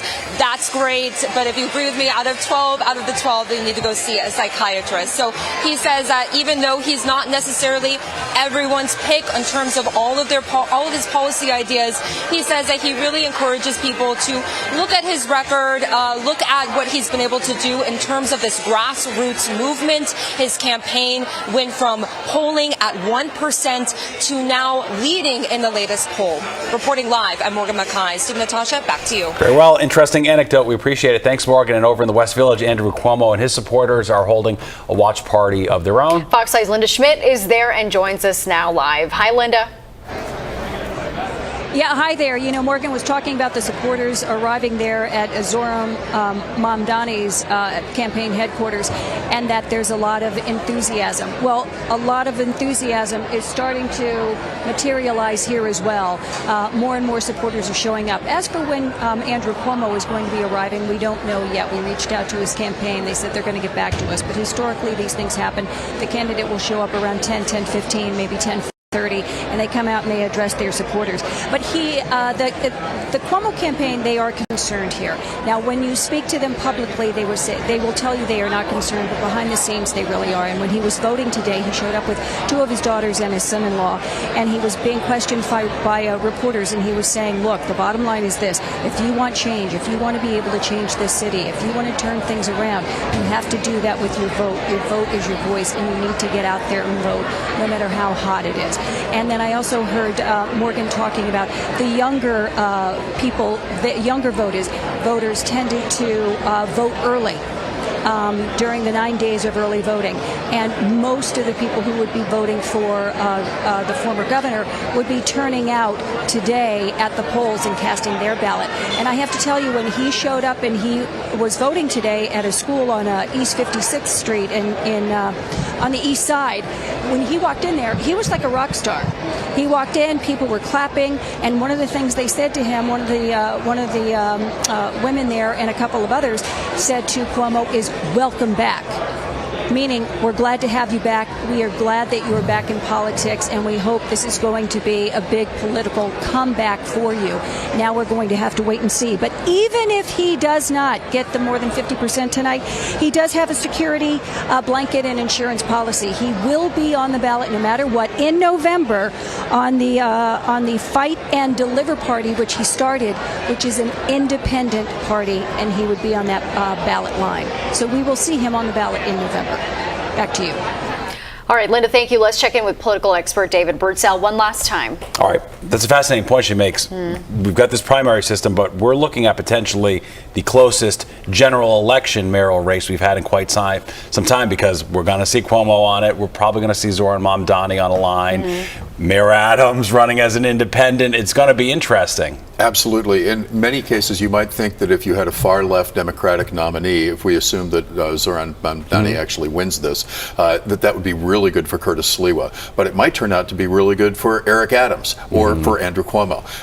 This is a complete reset when we get to the fall, because the mayor at this point has yet to set up his campaign apparatus. He says he's going in on an independent line. It has yet to be recognized as such. So he's not in the general yet. And you'll remember he kept on saying that he was coming into the Democratic primary until very close to the beginning of May, when he finally made it clear that he was not going to take that approach. So as he tries to line up his support, as he tries to mount a campaign, it's going to be very interesting over the summer. Has to come together pretty quickly for him, and he's really starting pretty much from zero. Increased voter turnout tonight. Do you think we're going to see something like that in November? We very well could. This really depends on how much this energy that has brought so many people out on this dreadfully hot day, does that energy get sustained over the summertime? I think if Zoran Mamdani is in the mix, the answer is probably yes. But it's also an opportunity for Andrew Cuomo to stoke the concerns of people who are not ready to put the city in the hands of a 33-year-old, less than half the age of Andrew Cuomo. As he had said, as Mamdani had said in the last debate, there's a lot of bad stuff we associate with Cuomo that he's not guilty of, but he's very clearly not run anything large, and you don't get bigger at the city level than New York. Yeah, and let's talk about the role of super PACs. They pumped a ton of money in Cuomo's direction in a short amount of time. Could we see something like that happen to Mayor Adams potentially in the general? Oh, absolutely. And we can think about the role of President Trump in this case, who may well endorse and not endorse the Republican Curtis Sliwa, who doesn't stand much of a chance in this case unless something tectonic changes in the election. We know that there's already been a relationship largely around immigration enforcement. So that's a dynamic to look at, too. That could bring both benefits and difficulties in electoral terms, because Donald Trump is not popular in this city. So that remains very much to be seen as we roll into the general election phase after tonight. Yeah, very interesting, very exciting. David Birdsell, we have to leave the conversation there, but we'll see you at 10 o'clock, so don't go far. Thank you so much. All right, that does it for our special primary night coverage. Thanks for watching here on Fox News Local. We hope you'll join us for the 10 o'clock news.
Hi, I'm Sharon Crowley, and we're live here in the Fox 5 New York newsroom on the Upper East Side of Manhattan. And we are watching the election night results come in for primary night on this hot, hot day as voters struggled with the heat to cast their ballots if they hadn't done so already.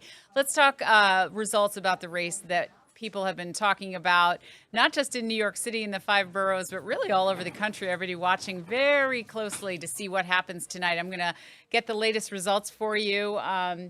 Zoran Mandani, let's see, a Democrat in this race, up just above the former governor, Andrew Cuomo, with about 43% of the precincts reporting. So we're still waiting on the results to come in. He is up a little bit. He won the early vote, but we'll see how he does on Election Day with people enduring the heat to go cast their ballots. So the mayor's race, just one of many races that we are following here on Fox 5.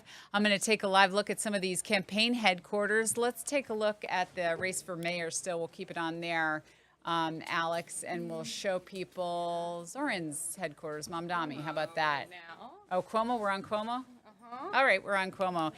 He's in the West Village at a union headquarters, and our Linda Schmidt has been covering the results as they come in, and we're going to hear from her coming up on the Fox 5 10 o'clock news on Fox 5. We hope you join us then.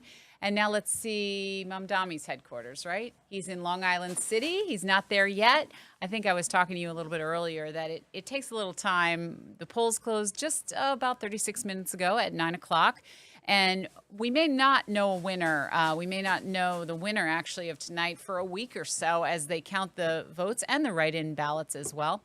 And but we have live looks at all the campaign headquarters. Morgan Mackay is at Mamdani for us, and we're going to hear so much from both of them coming up tonight on Fox 5 at 10 o'clock. So we're looking forward to that. And there's a lot of other races. We should tell you that Alvin Bragg is going to hold, he fended off his challenger. He will be able to hold on so far. Hold on, we're getting something into the newsroom. Jumaane Williams will remain the public advocate. Alvin Bragg, the Manhattan District Attorney. So very good. Two incumbents holding on. So we'll see. There are a couple of other races that we're looking at: Manhattan Borough President and Comptroller, and of course the mayor's race. All eyes on the mayor's race. So we are live in the newsroom, and we are updating you as soon as we get it. So keep it right here on the YouTube channel or the Fox Local app for the very latest results as they come in, and be sure to watch us tonight on Fox 5.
Village.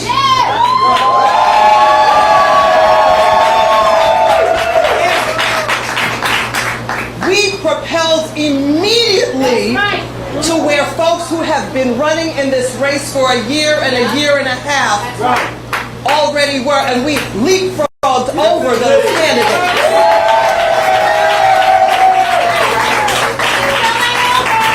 Oh no, it ain't over. No, we're not going there. And then, as things began to progress, and people started talking about our money, and oh, she's not going to get matching funds. Well, y'all that were watching, the matching funds came out 5 days after we got in this race. So logically, we knew that we were not going to get the first iteration of matching funds anyway. But I tell you what we did do. What we did do was we raised more money in 5 days, once again, as any candidate could have ever have hoped for or wished for in this race. And before I go any further, I want y'all to give it up for the baddest AG that ever walked. Her name is Letitia James. And she taught me everything I know about fighting the good fight. I also want to thank my amazing campaign team. They jumped in and they said, oh no, we're not going to be able to lift off the ground. Oh yeah, we lifted off the ground. We did much more than lift off the ground. We made people stand up and take note for who this campaign was and why we were here. And made people realize, oh yeah, there really is somebody in this race that really does care about me. Somebody that really does want to make better for you and me. And so as we continue on, I also want to thank, oh my goodness, my colleagues out here today too. This is Councilmember Chris Banks.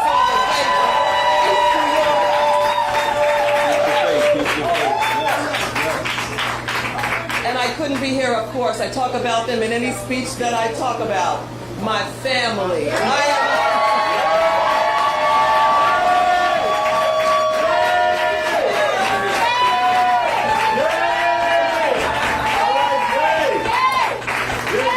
You all know, what are my taglines? I am a wife, a mother, and a grandmother, and a sister. Here they are, some of them. The wife, the mother, the grandmother. All here to support little old me. Who thought and still believes that she could be the first woman mayor of the city.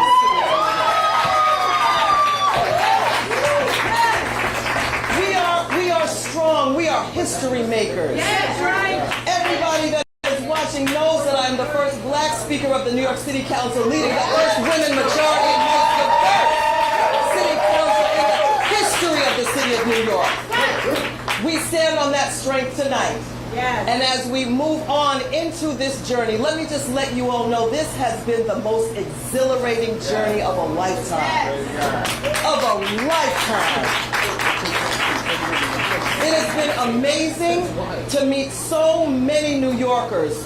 Folks say, Adrian, why are you getting in this race? Nobody knows you except your district. Excuse me. From Queens to Brooklyn to Bronx and everywhere in between, people would stop me. I would be standing there shaking hands with folks, and people would look, is that Adrian Adams over there? The feeling has been surreal, and I'm grateful. I'm grateful for you, right here in Queens, my family, my heart, where we have been, I keep saying, the same house, raised these children in the same house, and we're still there here in Southeast Queens, where our heart is. I love you more. District 28, the great 28, always here. Always here. Of course, my sorrows of Alpha Kappa Alpha sorority.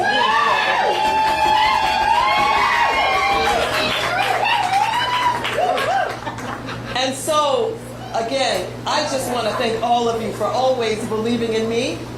We got a race to run. Some people are ready for us to hang it up. No. But these are the same folks that voted for ranked choice voting. This is why we're still in this, and we're going to keep on going to see what the end is going to be. The activation doesn't happen for another week when those levers come off and we actually see. That's right. We actually see what the results are going to be. So I'm not down, I'm not out, I'm exhilarated. I am so exhilarated. I am so motivated. And I know that for whatever this purpose is, the victory is already ours. We've already won. We've already won. So family, thank you for being here. My family, my Tish, I was about to call her Tishy because that's what Tish. Oh my gosh, all of you that stand here with me, that have done the hard work. Again, my team, my comms team, Misa Boker, all the way from DC, managing Kamala's race and so many others that came in here and said the time may not be on our side, but you're on our side and we believe in you and your candidacy for mayor. So family, we are here to celebrate tonight. We are here to be well, I keep using the word exhilarated because I really am. I gotta say thank you, Joe, my Sangria family, always here for me. Always here for me. My city council staff, all my city council. AJ, I see you back there. I see you, AJ. I see you, Pfizer. I see you all. I see you all. They take care of me at City Hall, everybody. And before I go, I just have to mention, there is a candidate in this race that I have supported to take over this job once I'm termed out. His name is Ty Hankerson, and he is kick butt tonight.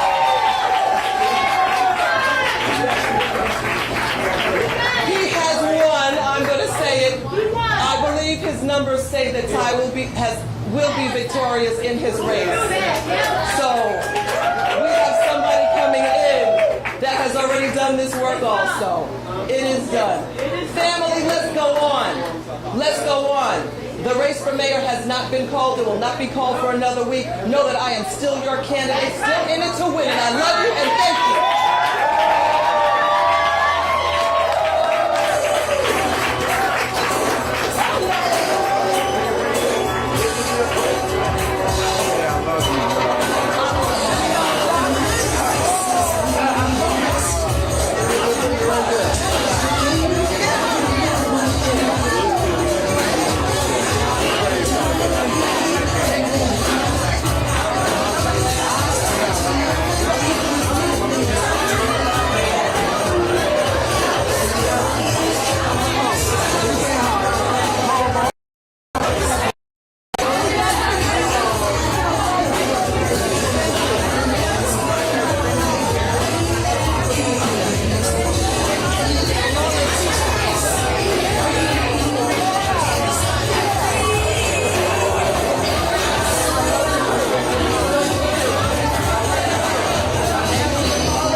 should deeply feel and be nourished by the joy of all of us being in this room today.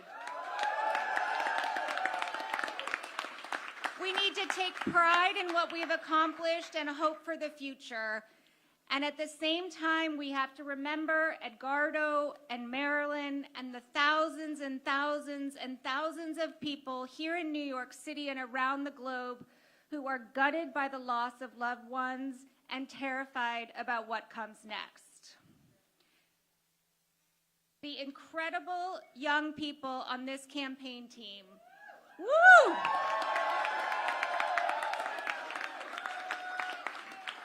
Marek, Rosa, their friends, they see right through that tough guy, misogynistic, backward-looking bullies like Trump, Andrew, Adams, and Cuomo.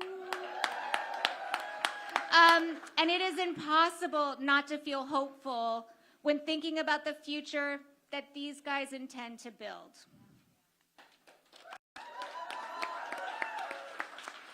So Brad's ability to hold on to both of Rabbi Bunham's notes is a defining feature of who he is. A combination of confidence and a deep commitment to learning from others, a relentless work ethic, and a deep appreciation for fun and silliness. Did you see him waving that flag at the Pride Parade? Okay. A clear-eyed, strategic sense of how today's politics work and unwavering optimism about what might be soon here in New York City. An unmatched ability to intellectually and emotionally compartmentalize while always making it clear to Marek, Rosa, and me that we come first. These are some of the myriad reasons I know that tonight is only a beginning. And that Brad's work will continue and will always be defined by courage, competence, collaboration, and compassion.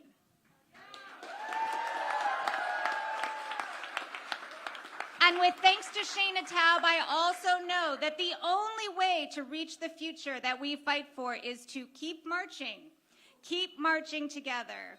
The path will be twisted and risky and slow. Will we prevail? We may never know. We must make peace with our incomplete power and use it for good, because there's so much to do. The gains will feel small and the losses too large, and we'll rarely agree with whoever's in charge, but we'll keep marching, because our ancestors are all the proof that we need that progress is possible, but not guaranteed. It will only be made if we keep marching on, and there is no one in the world I would rather march alongside than Brad Lander, and I am so proud of him.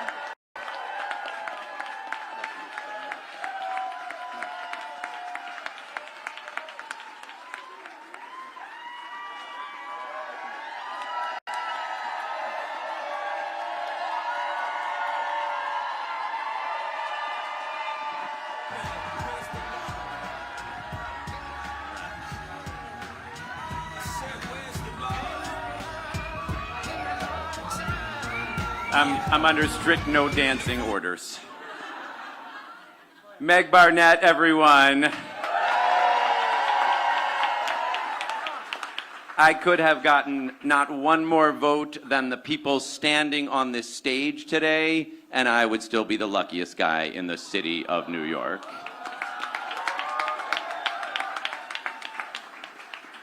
Woo! Thank you all for being here tonight. The votes are still being counted, and the ranked choice tabulations will take a few days, but this much is clear. Together, we are sending Andrew Cuomo back to the suburbs.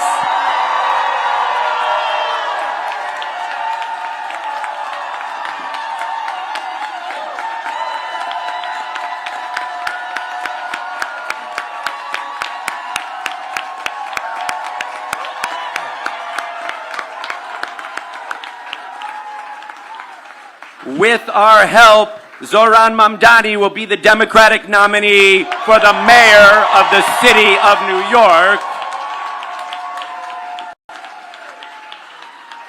And we are on a path to win a city that all New Yorkers can afford and where everyone belongs. I really can't put into words what the support of everyone in this room tonight means. You all did so much to make this campaign possible. There are leaders here from organizations and people who supported me long before it was cool. I want to especially shout out Make the Road Action, Tough Action, Choose for Racial and Economic Justice. You heard just a few minutes ago from Public Advocate Jumani Williams. We have some other amazing people in the room, like State Assembly Member Emily Gallagher. Thank you. And I'll mention a few more later as I see them and as they come in. But all of you, I mean, will everyone in this room who hosted a house party raise your hand? How about everyone who made a contribution to this campaign? How about everyone who stood outside today on the hottest day in 15 years? I really can't believe you all did that. It is incredible. I always say that really the thing I am most proud of in public service is building the best teams, and we have the best one of all. Our volunteers, and especially, boy, our campaign staff, they put on a masterclass in what dedication looks like when you've got the right people in place.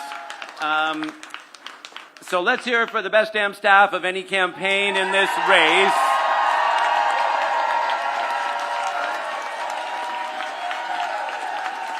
Raise your hands, Landers, Team Landers staff, please.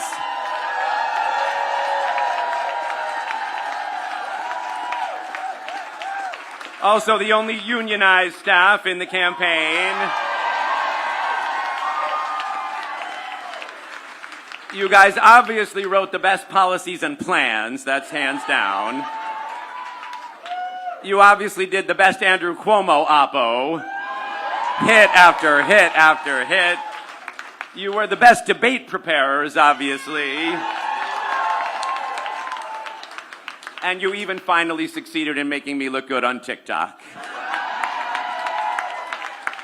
Really, your devotion, your passion, your belief in me as the right leader for this city mean more than I could possibly communicate. And we had some incredible consultants on this race, so thank you, Berlin Rosen and Global Strategy and Blake Zeff and everybody else who worked on this team.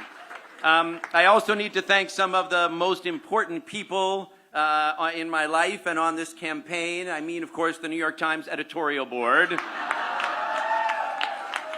Just kidding, of course. I love Wordle and Connections, but I really urge the Times to cancel their new feature, Editorial Riddles. No one likes those. No, obviously, I mean the set of people who are standing here behind me, my incredible parents, Carol and David. I'm sorry that Andrew Cuomo attacked St. Louis in the debate. We showed him. But really, I often say that my parents are proud of me like it's the 5th grade spelling bee, which I did not win. And I couldn't be prouder to be your son.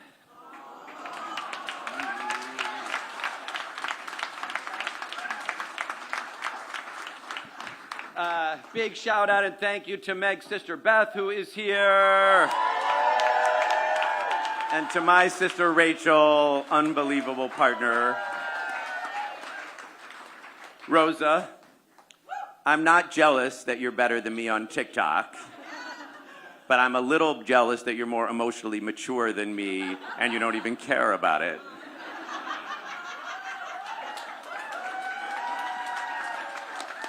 Marek, it really is like 100% true that I only won that debate because you told me I better.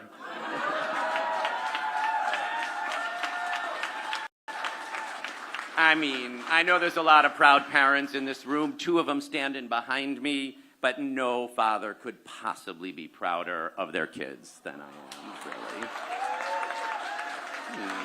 And we couldn't be prouder of you. Whew. Meg, this thing is hard. To say that you have been my rock is just like such a dramatic understatement. I genuinely cannot believe my good fortune. You were brilliant the other day when I was detained and you held it down in front of that crowd. Even though you hate the mic. And even better, on Friday when we went back there, you should have seen, we saw a family separation right before our eyes. A woman 8 months pregnant with her husband like ripped from her arms as we are standing there, like the most horrific thing, honestly, I might have ever seen. But somehow, like, an angel was sent to try to help her get through the most impossible moment of her life. And seriously, like, whatever happens in this race, whatever happens in the future, like, I am the luckiest guy in the world just to get to go home and spend the night with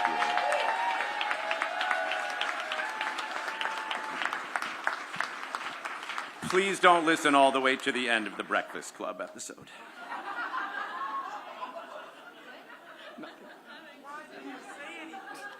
Too late now. All right. When we started this campaign last year, I could never have imagined what we would build and what we would encounter along the way. For one thing, we imagined the toughest primary opponent at the time would be Eric Adams. He took care of himself. But over these last few months, I have had the extraordinary privilege, alongside so many of you, of seeing New Yorkers in every corner of the city. And it truly renews your faith in New York City. Like, I really have a hard time describing how much I love this city. We did town halls with public housing residents in South Jamaica. We celebrated Eid with Ghanaian and Nigerian immigrants in Morris Park in the Bronx. We brought tenants together from what we thought were dozens of buildings, like 63 Tiffany and the Greenbrook tenants, only to discover that they had won changes that protected tenants in thousands of buildings across the city. We launched our climate plan on a rooftop in Gowanus, not too far from here. We launched our transportation plan in Astor Place with some of the best transportation advocates in the business, really anywhere in the world.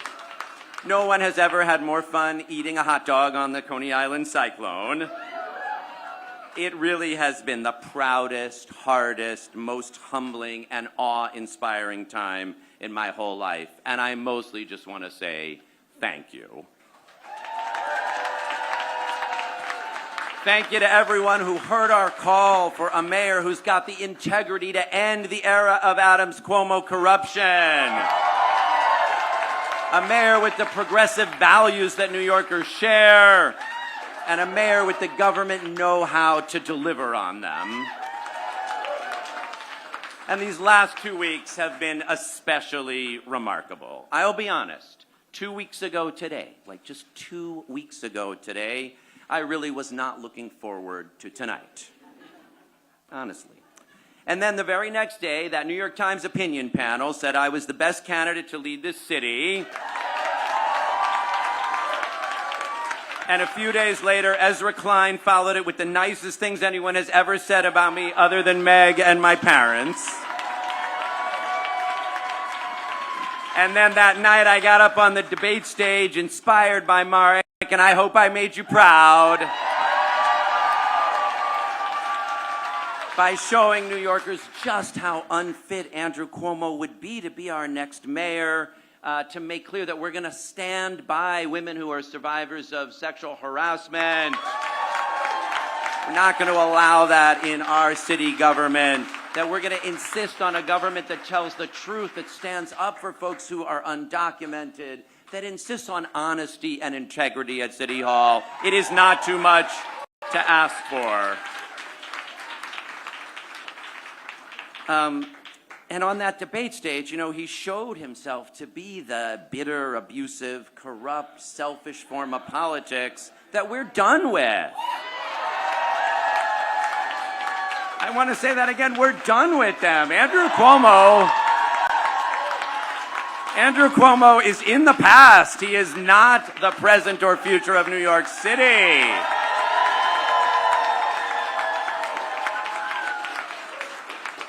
Good fucking riddance.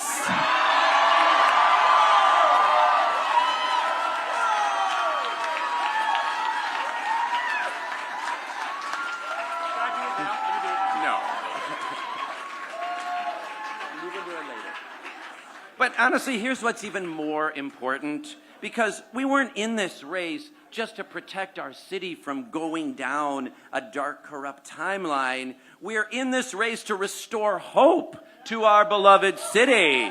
And that is what we're doing tonight. The values that pulled me into public service, the values that pulled you into this campaign, they will guide us forward. A better, safer, more affordable city is possible. We know it is. We're building it. Government can deliver the real results that people need, and we can do it with compassion, with integrity, and with honesty. When we started this race about a year ago, I told many of you the story of Yaris Lopez, a young woman who was born in Honduras. She's Garifuna. That's an Afro-Caribbean group that lives in Honduras. And they face a lot of hatred and discrimination. So when she was 10, gangs tried to burn down their home. And her mom scooped Yaris up and started walking. And they walked across the Darien Gap, and they walked across Mexico, and they crossed the Rio Grande. And they made it to New York City, as so many people have in the past. But they wound up homeless, living in a park in the Bronx. And then her mom took up with an abuser. So one day in middle school, Yaris came home to find her mom unconscious. But somehow, Yaris got them to the Bronx Family Justice Center, where a legal services lawyer took their case and got them an order of protection and won their asylum case, so they were safe here in New York City, and helped them get housing so they weren't homeless anymore. And Yaris was so inspired by this that she decided she wanted to be a lawyer, and she transferred to the Bronx High School of Law and Community Service, from which she graduated as valedictorian just a couple of years after arriving here not speaking any English. And last spring, I got to watch Yaris graduate from CUNY's Lehman College. And now she works as a paralegal at the New York Legal Assistance Group, helping the current generation of asylum seekers. And she said to me, Controller, you know, when you're an immigrant, you so often feel like a burden on people. But when I'm helping those asylum seeker families, I feel like a good luck charm. And Yaris Lopez is a good luck charm for the city of New York. And of course, so much of her success is due to her grit and determination. But here's what else it's due to. The city of New York built the Bronx Family Justice Center. You know Mariah, Tara, and Michaela, and they have been fantastic all through this. I want to thank the entire team that really put together a marvelous campaign and worked so hard. I've worked with a lot of different groups of people, and I've been through a lot of campaigns. But I have to tell you, this was a really special, talented group of people. I want to thank all the elected officials who stepped up. I want to thank the labor leaders who stepped up. I want to thank the carpenters, where we got it started in HTC in 1199. Give them a round of applause.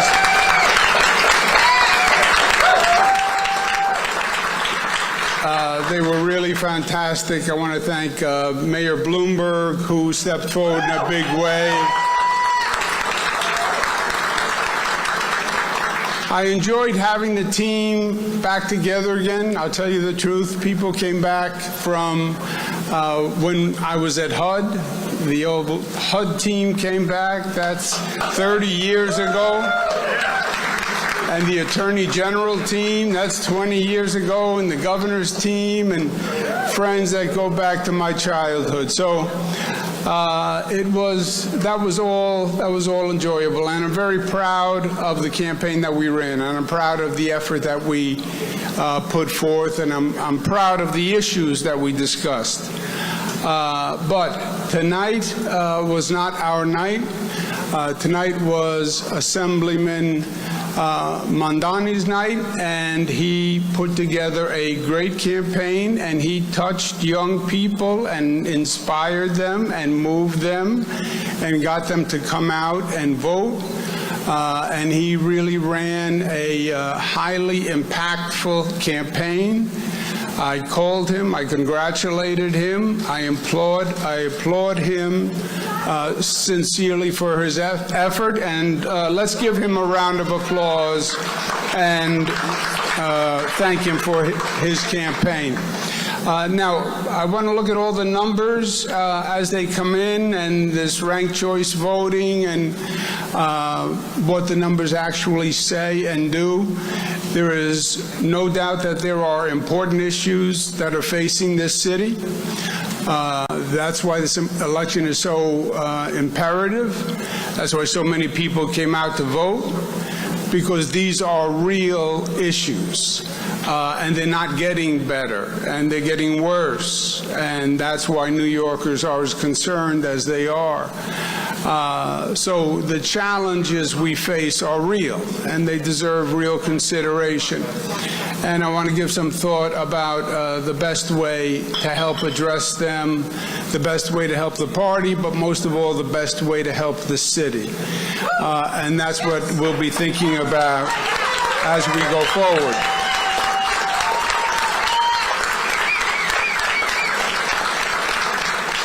So we'll be looking at that. We'll be having conversations with that because the work is what is most important, and the city is what is most important, and the progress for the city at this important time is what is most important.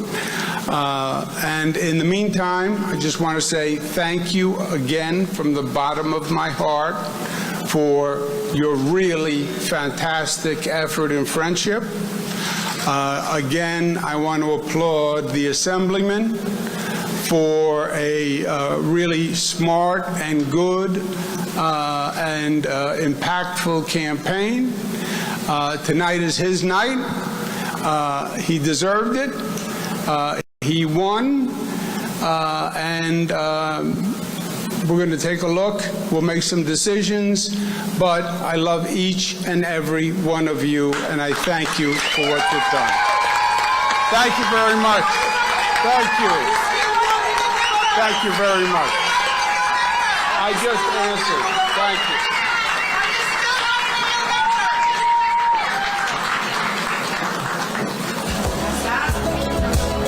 I hear the drums echoing tonight. Josie's on a vacation far away. Come around and talk it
my music, forget the day, and dream of a girl I used to know. I close my eyes and she slipped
You are a good-looking group of people. You know who's with me? On my far left, the new brother-in-law, who has really turned out to be a superstar, Telef Lundgren. You know Mariah, Cara, and Michaela. And they have been fantastic all through this. I want to thank the entire team that really put together a marvelous campaign and worked so hard. I've worked with a lot of different groups of people, and I've been through a lot of campaigns. But I have to tell you, this was a really special, talented group of people. I want to thank all the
already need some. He's going to need it.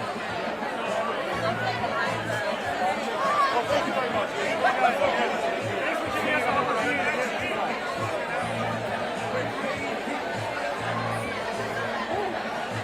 I saw you the flight that you did in Midtown. You were a mother who, like, what happened? You were gone for 6 years. I bought the ticket and I went. It was you and a much younger gentleman.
getting started. I'm Elle Biscard Church, Zoran.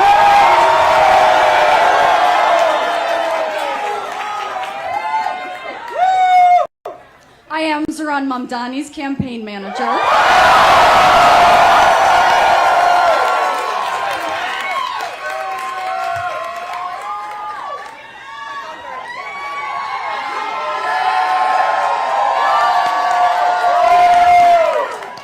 Okay, before we welcome Zoran to the stage, and I know we are so excited to see him, I want to say first a few words of gratitude and reflection and bring up a few other special partners.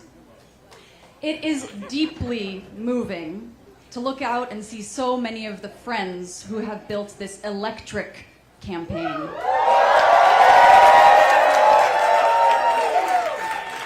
We have so many leaders here tonight, but I want to recognize our very first endorsers, those who believed in us before New York knew Zoran's name. So let's hear a round of applause for New York City DSA!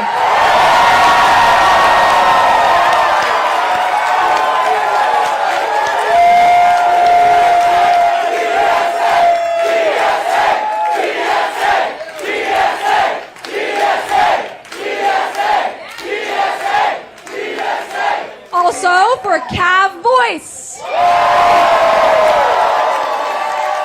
Drum beats, drum beats. New York Communities for Change. Jewish Voice for Peace Action. And let us hear it for the New York Working Families Party!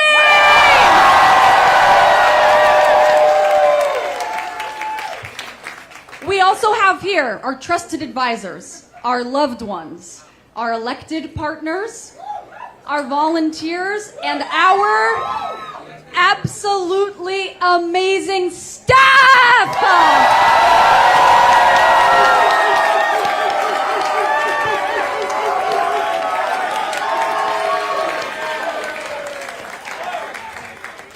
Everyone in this room has contributed to a disciplined, bold, and principled campaign. It has been run by the left and organized to win!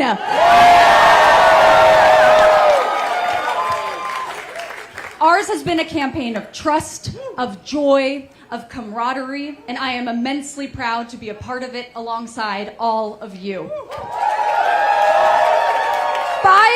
Five years ago, before my first day as Zoran's chief of staff, we sat together and we articulated the vision for the movement that we hoped to build. Each day, we would work to embody the values of a better world.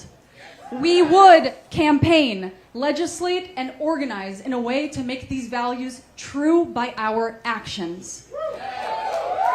We would resist the creeping fascist tide through trust, and we would build trust by acting trustingly. And it has been the same with this campaign. We have already realized an image of the city we want and we deserve. Together we have built and strengthened our shared bonds, bonds of struggle, bonds of friendship, bonds between families, neighbors, and tenants.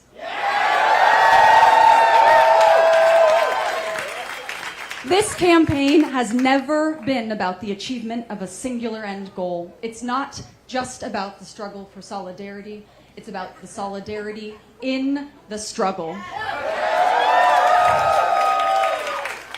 All this coming together of tens of thousands of strangers to support one another and fight for our shared values. This movement in itself is a force, and this movement is a victory over alienation and cynicism. So please look around you and don't forget, these are our people. You are not alone and you are not powerless. I am so proud of all that we are becoming, and now it is my honor to introduce one of Zoran's first supporters, both in the race for mayor and when first elected to the assembly. Our Congresswoman, working class champion, and incredible partner of our campaign, Congresswoman Nydia Velázquez.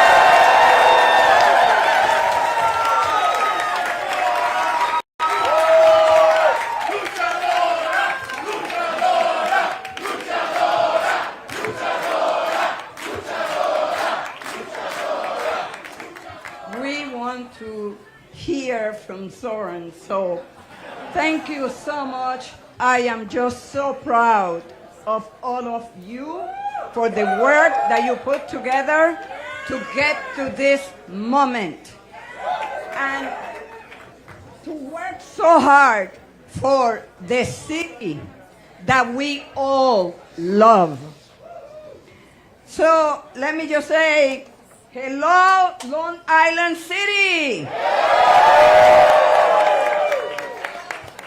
What a night!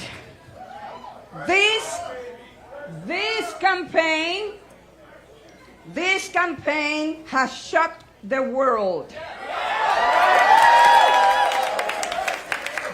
But everyone in this room knew we were going to do it.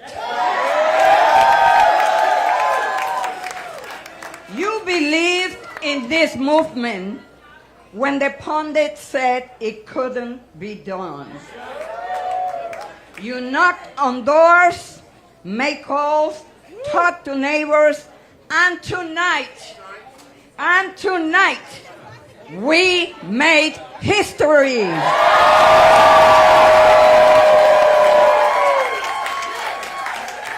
Zoran Mandani brought people from every background together around a simple, powerful idea that New York City should be a city for everyone. Not just the wealthy, not just the well-connected, everyone. He spoke to the struggles we all see: rising rents, crumbling public services, working families barely hanging on, and he gave us something real to believe in. There is not special formula here. It's about listening to our people, to our community, and putting together a vision for the future of this city. You know what? The billionaires are watching this moment.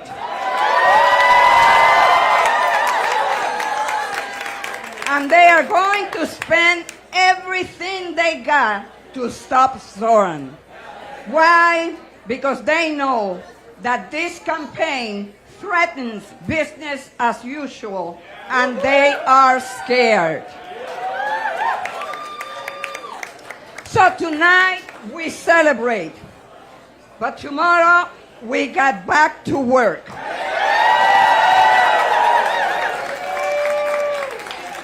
We are going to knock even more doors. We are going to organize in every borough. We are going to turn this people power victory into a movement that takes us all the way to City Hall. And together, we are going to elect Zoran as the next mayor of New York and change our city forever. But this is the thing. The city has changed. Zoran knew it. Other candidates didn't see it.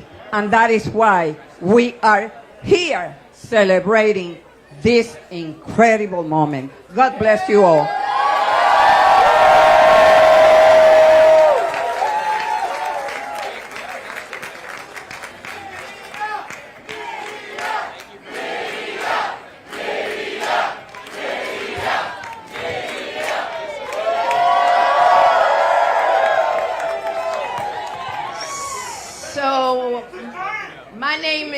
Tish James, and I come from. Is Brooklyn in the house?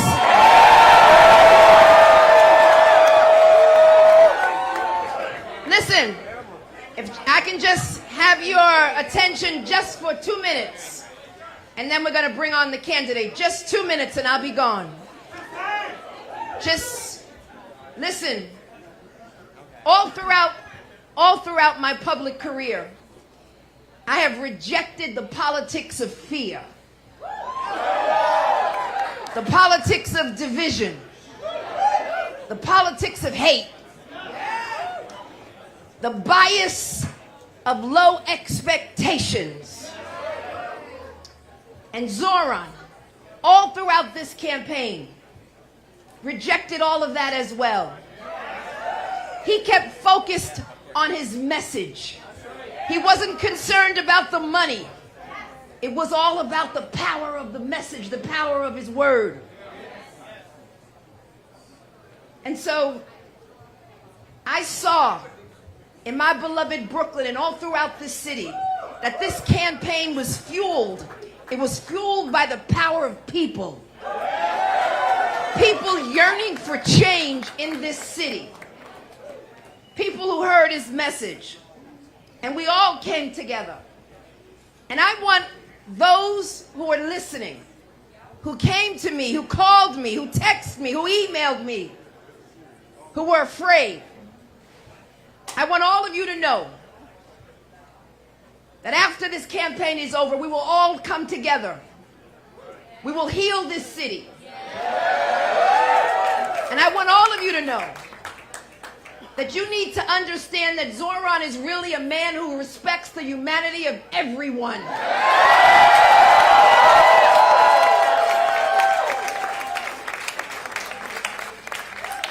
The primary is now over. It's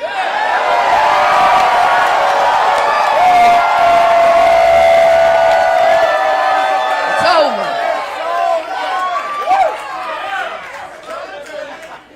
And tonight, we celebrate the victory. Tonight represents a resounding win.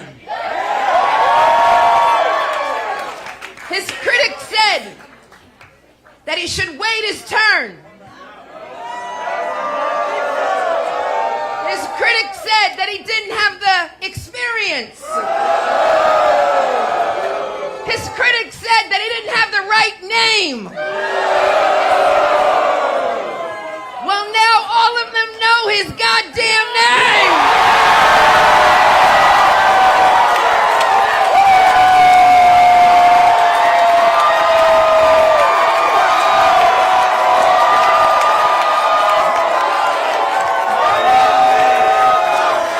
What's his name? What's his name? What's his name? What's his name? What's his name? What's his name? What's his name? What's his name? Ladies and gentlemen, I present to you the Democratic nominee for the city of New York, Zoran Scotto.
Thank you. Thank you. Thank you. Thank you, my friends.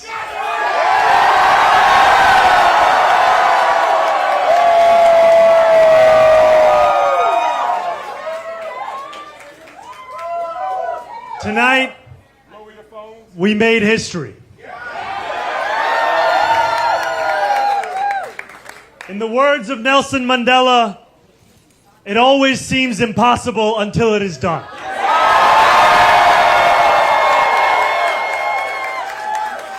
My friends, we have done it.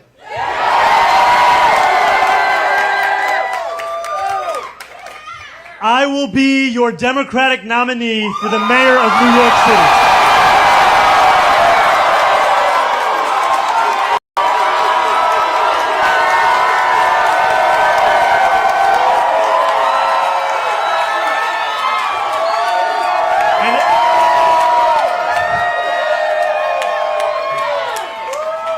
An hour ago, I spoke with Andrew Cuomo about the need to bring this city together as he called me to concede the race.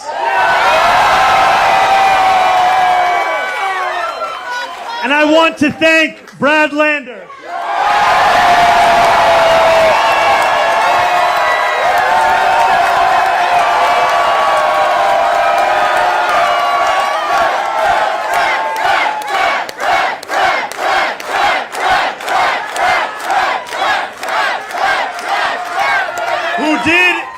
Exactly that. Together we have shown the power of the politics of the future. One of partnership and of sincerity.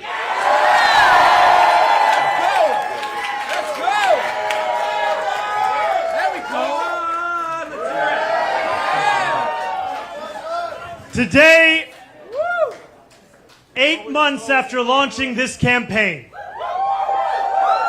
with the vision of a city that every New Yorker could afford, we have won.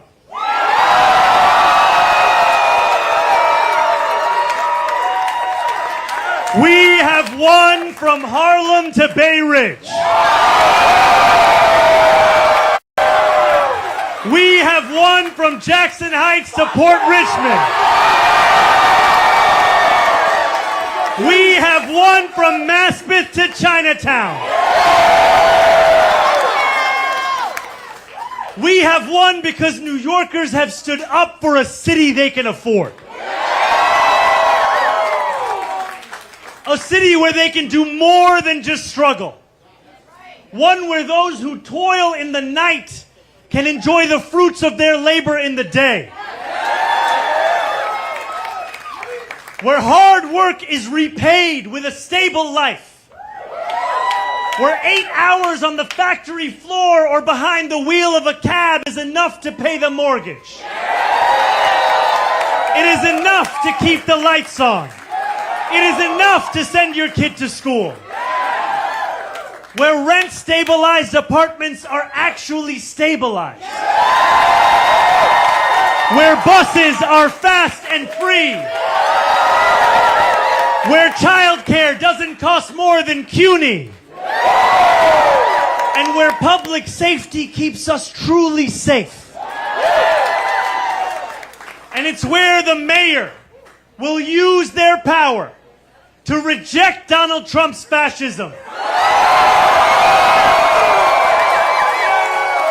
To stop mass ICE agents from deporting our neighbors.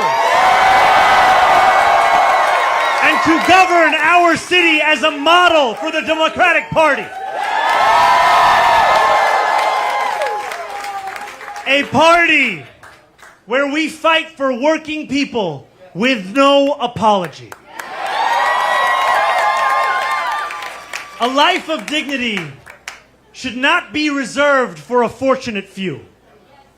It should be one that city government guarantees for each and every New Yorker. If this campaign has demonstrated anything to the world, it is that our dreams can become reality. Dreaming demands hope. And when I think of hope, I think of the unprecedented coalition of New Yorkers that we have built. For this is not my victory. This is ours. It is the victory of the Bangladeshi auntie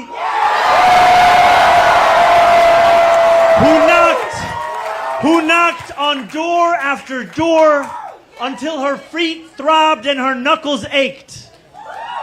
It is the victory of the 18-year-old who voted in their first ever election. And it is the victory of the Gambian uncle who finally saw himself and his struggle in a campaign for the city that he calls home. Dreaming demands solidarity. And when I look out at this room and out onto the midnight skyline, that is what I see. Canvas launches that continued in the pouring rain. Children who called parents. Strangers who care about those they will never meet. A New York that believes in each other and in itself. This is solidarity. And it defines our victory. And above all, dreaming demands work. Last Friday night, as the sun began to drop in the sky, I set off on a 13-mile walk from the northernmost tip of Manhattan to the base of the island. We began in Inwood, where music played and neighbors set out dominoes on the sidewalk. It was 7 p.m. The weekend had arrived. For most people, the time for work was over.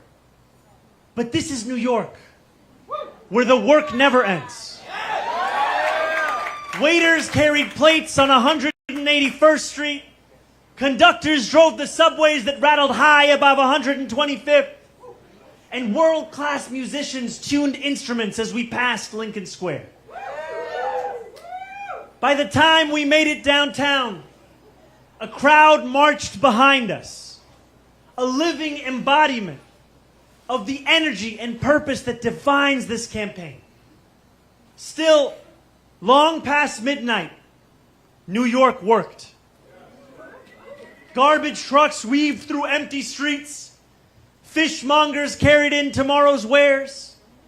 And when we finally arrived at the Battery at 2:20 a.m. in the morning, the workers who run the Staten Island Ferry were on the job too. Just as they are every hour of the day, every day of the week. Each of these New Yorkers carried a dream with them that night as they labored.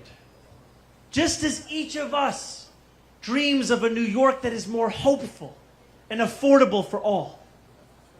And we have worked hard for our dream. This has been a historically contentious race.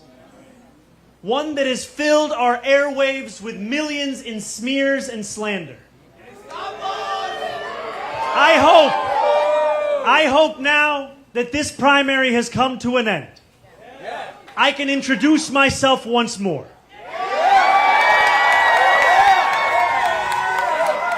Not as you've seen me in a 30-second ad or in a mailer in your mailbox, but as how I will lead as your mayor. I will be the mayor for every New Yorker. Whether you voted for me, for Governor Cuomo, or felt too disillusioned by a long, broken political system to vote at all, I will fight for a city that works for you, that is affordable for you, that is safe for you.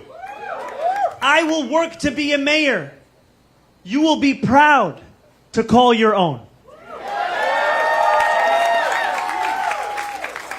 I cannot promise that you will always agree with me, but I will never hide from you. If you are hurting, I will try to heal. If you feel misunderstood, I will strive to understand. Your concerns will always be mine, and I will put your hopes before my own.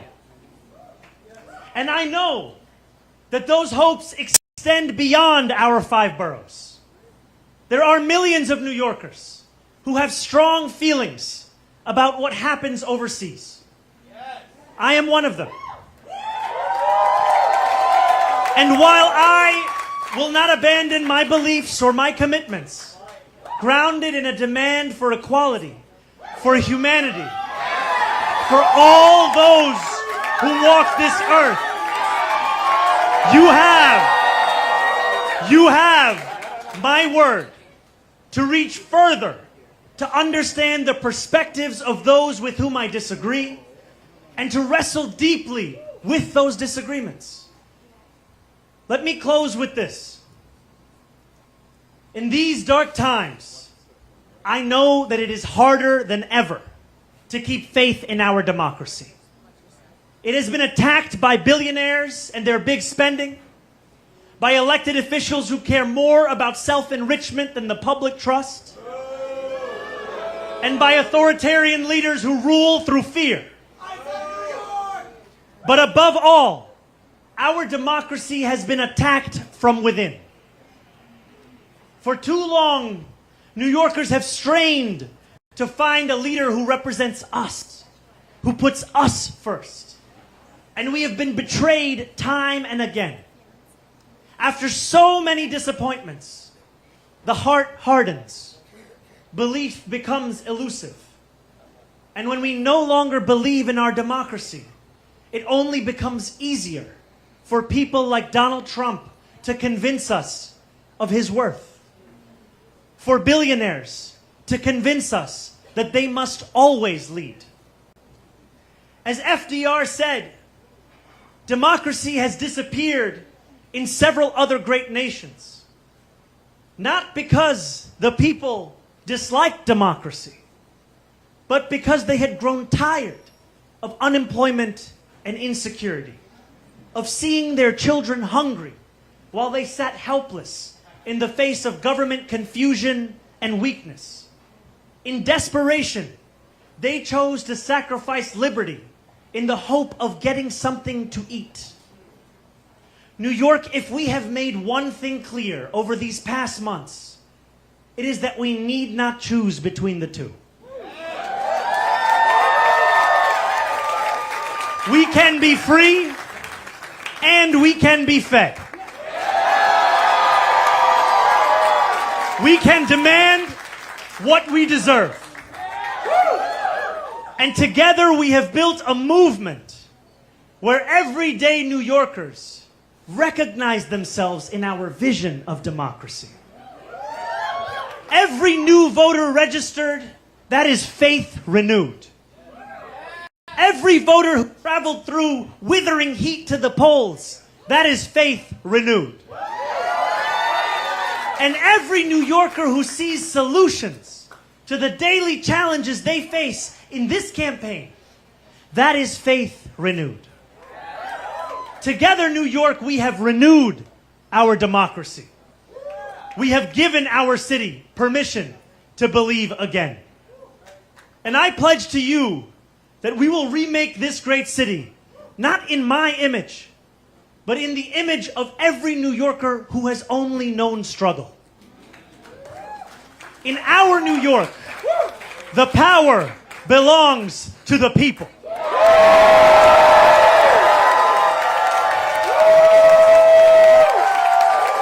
And as I thank the people that are here with me today, and as I thank the incredible leaders who have long fought for those people, who are here across this crowd and across these 5 boroughs and standing next to me in the Attorney General of this state,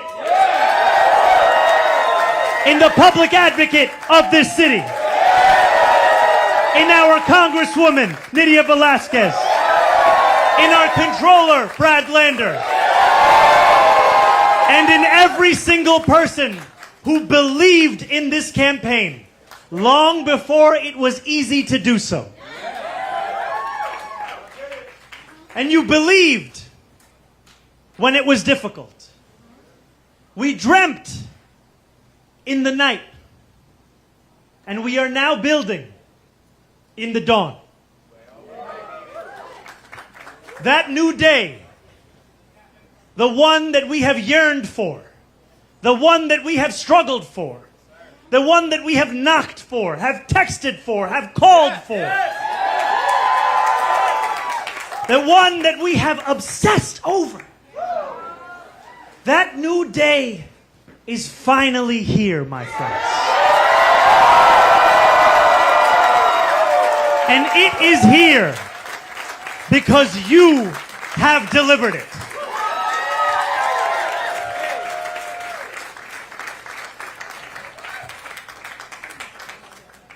Thank you.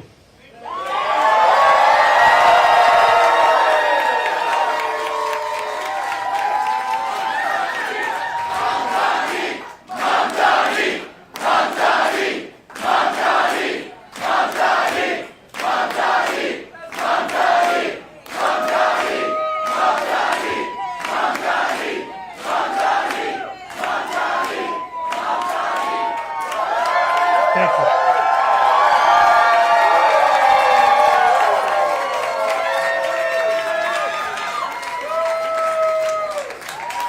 Thank you.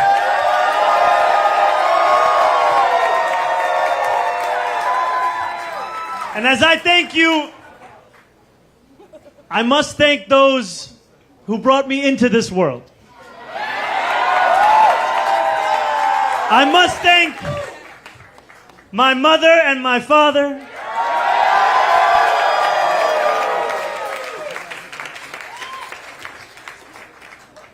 Mira and Mahmoud.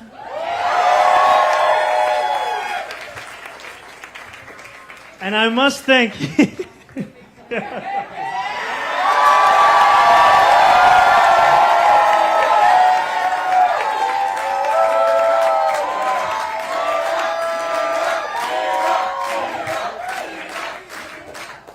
And I must thank my incredible wife, Rama Duaji.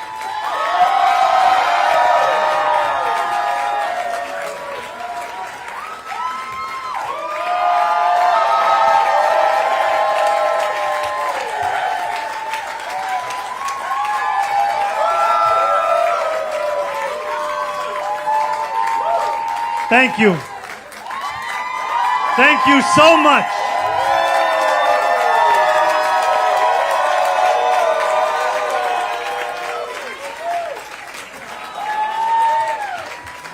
Now let us lead this city into one that is affordable for each and every New Yorker.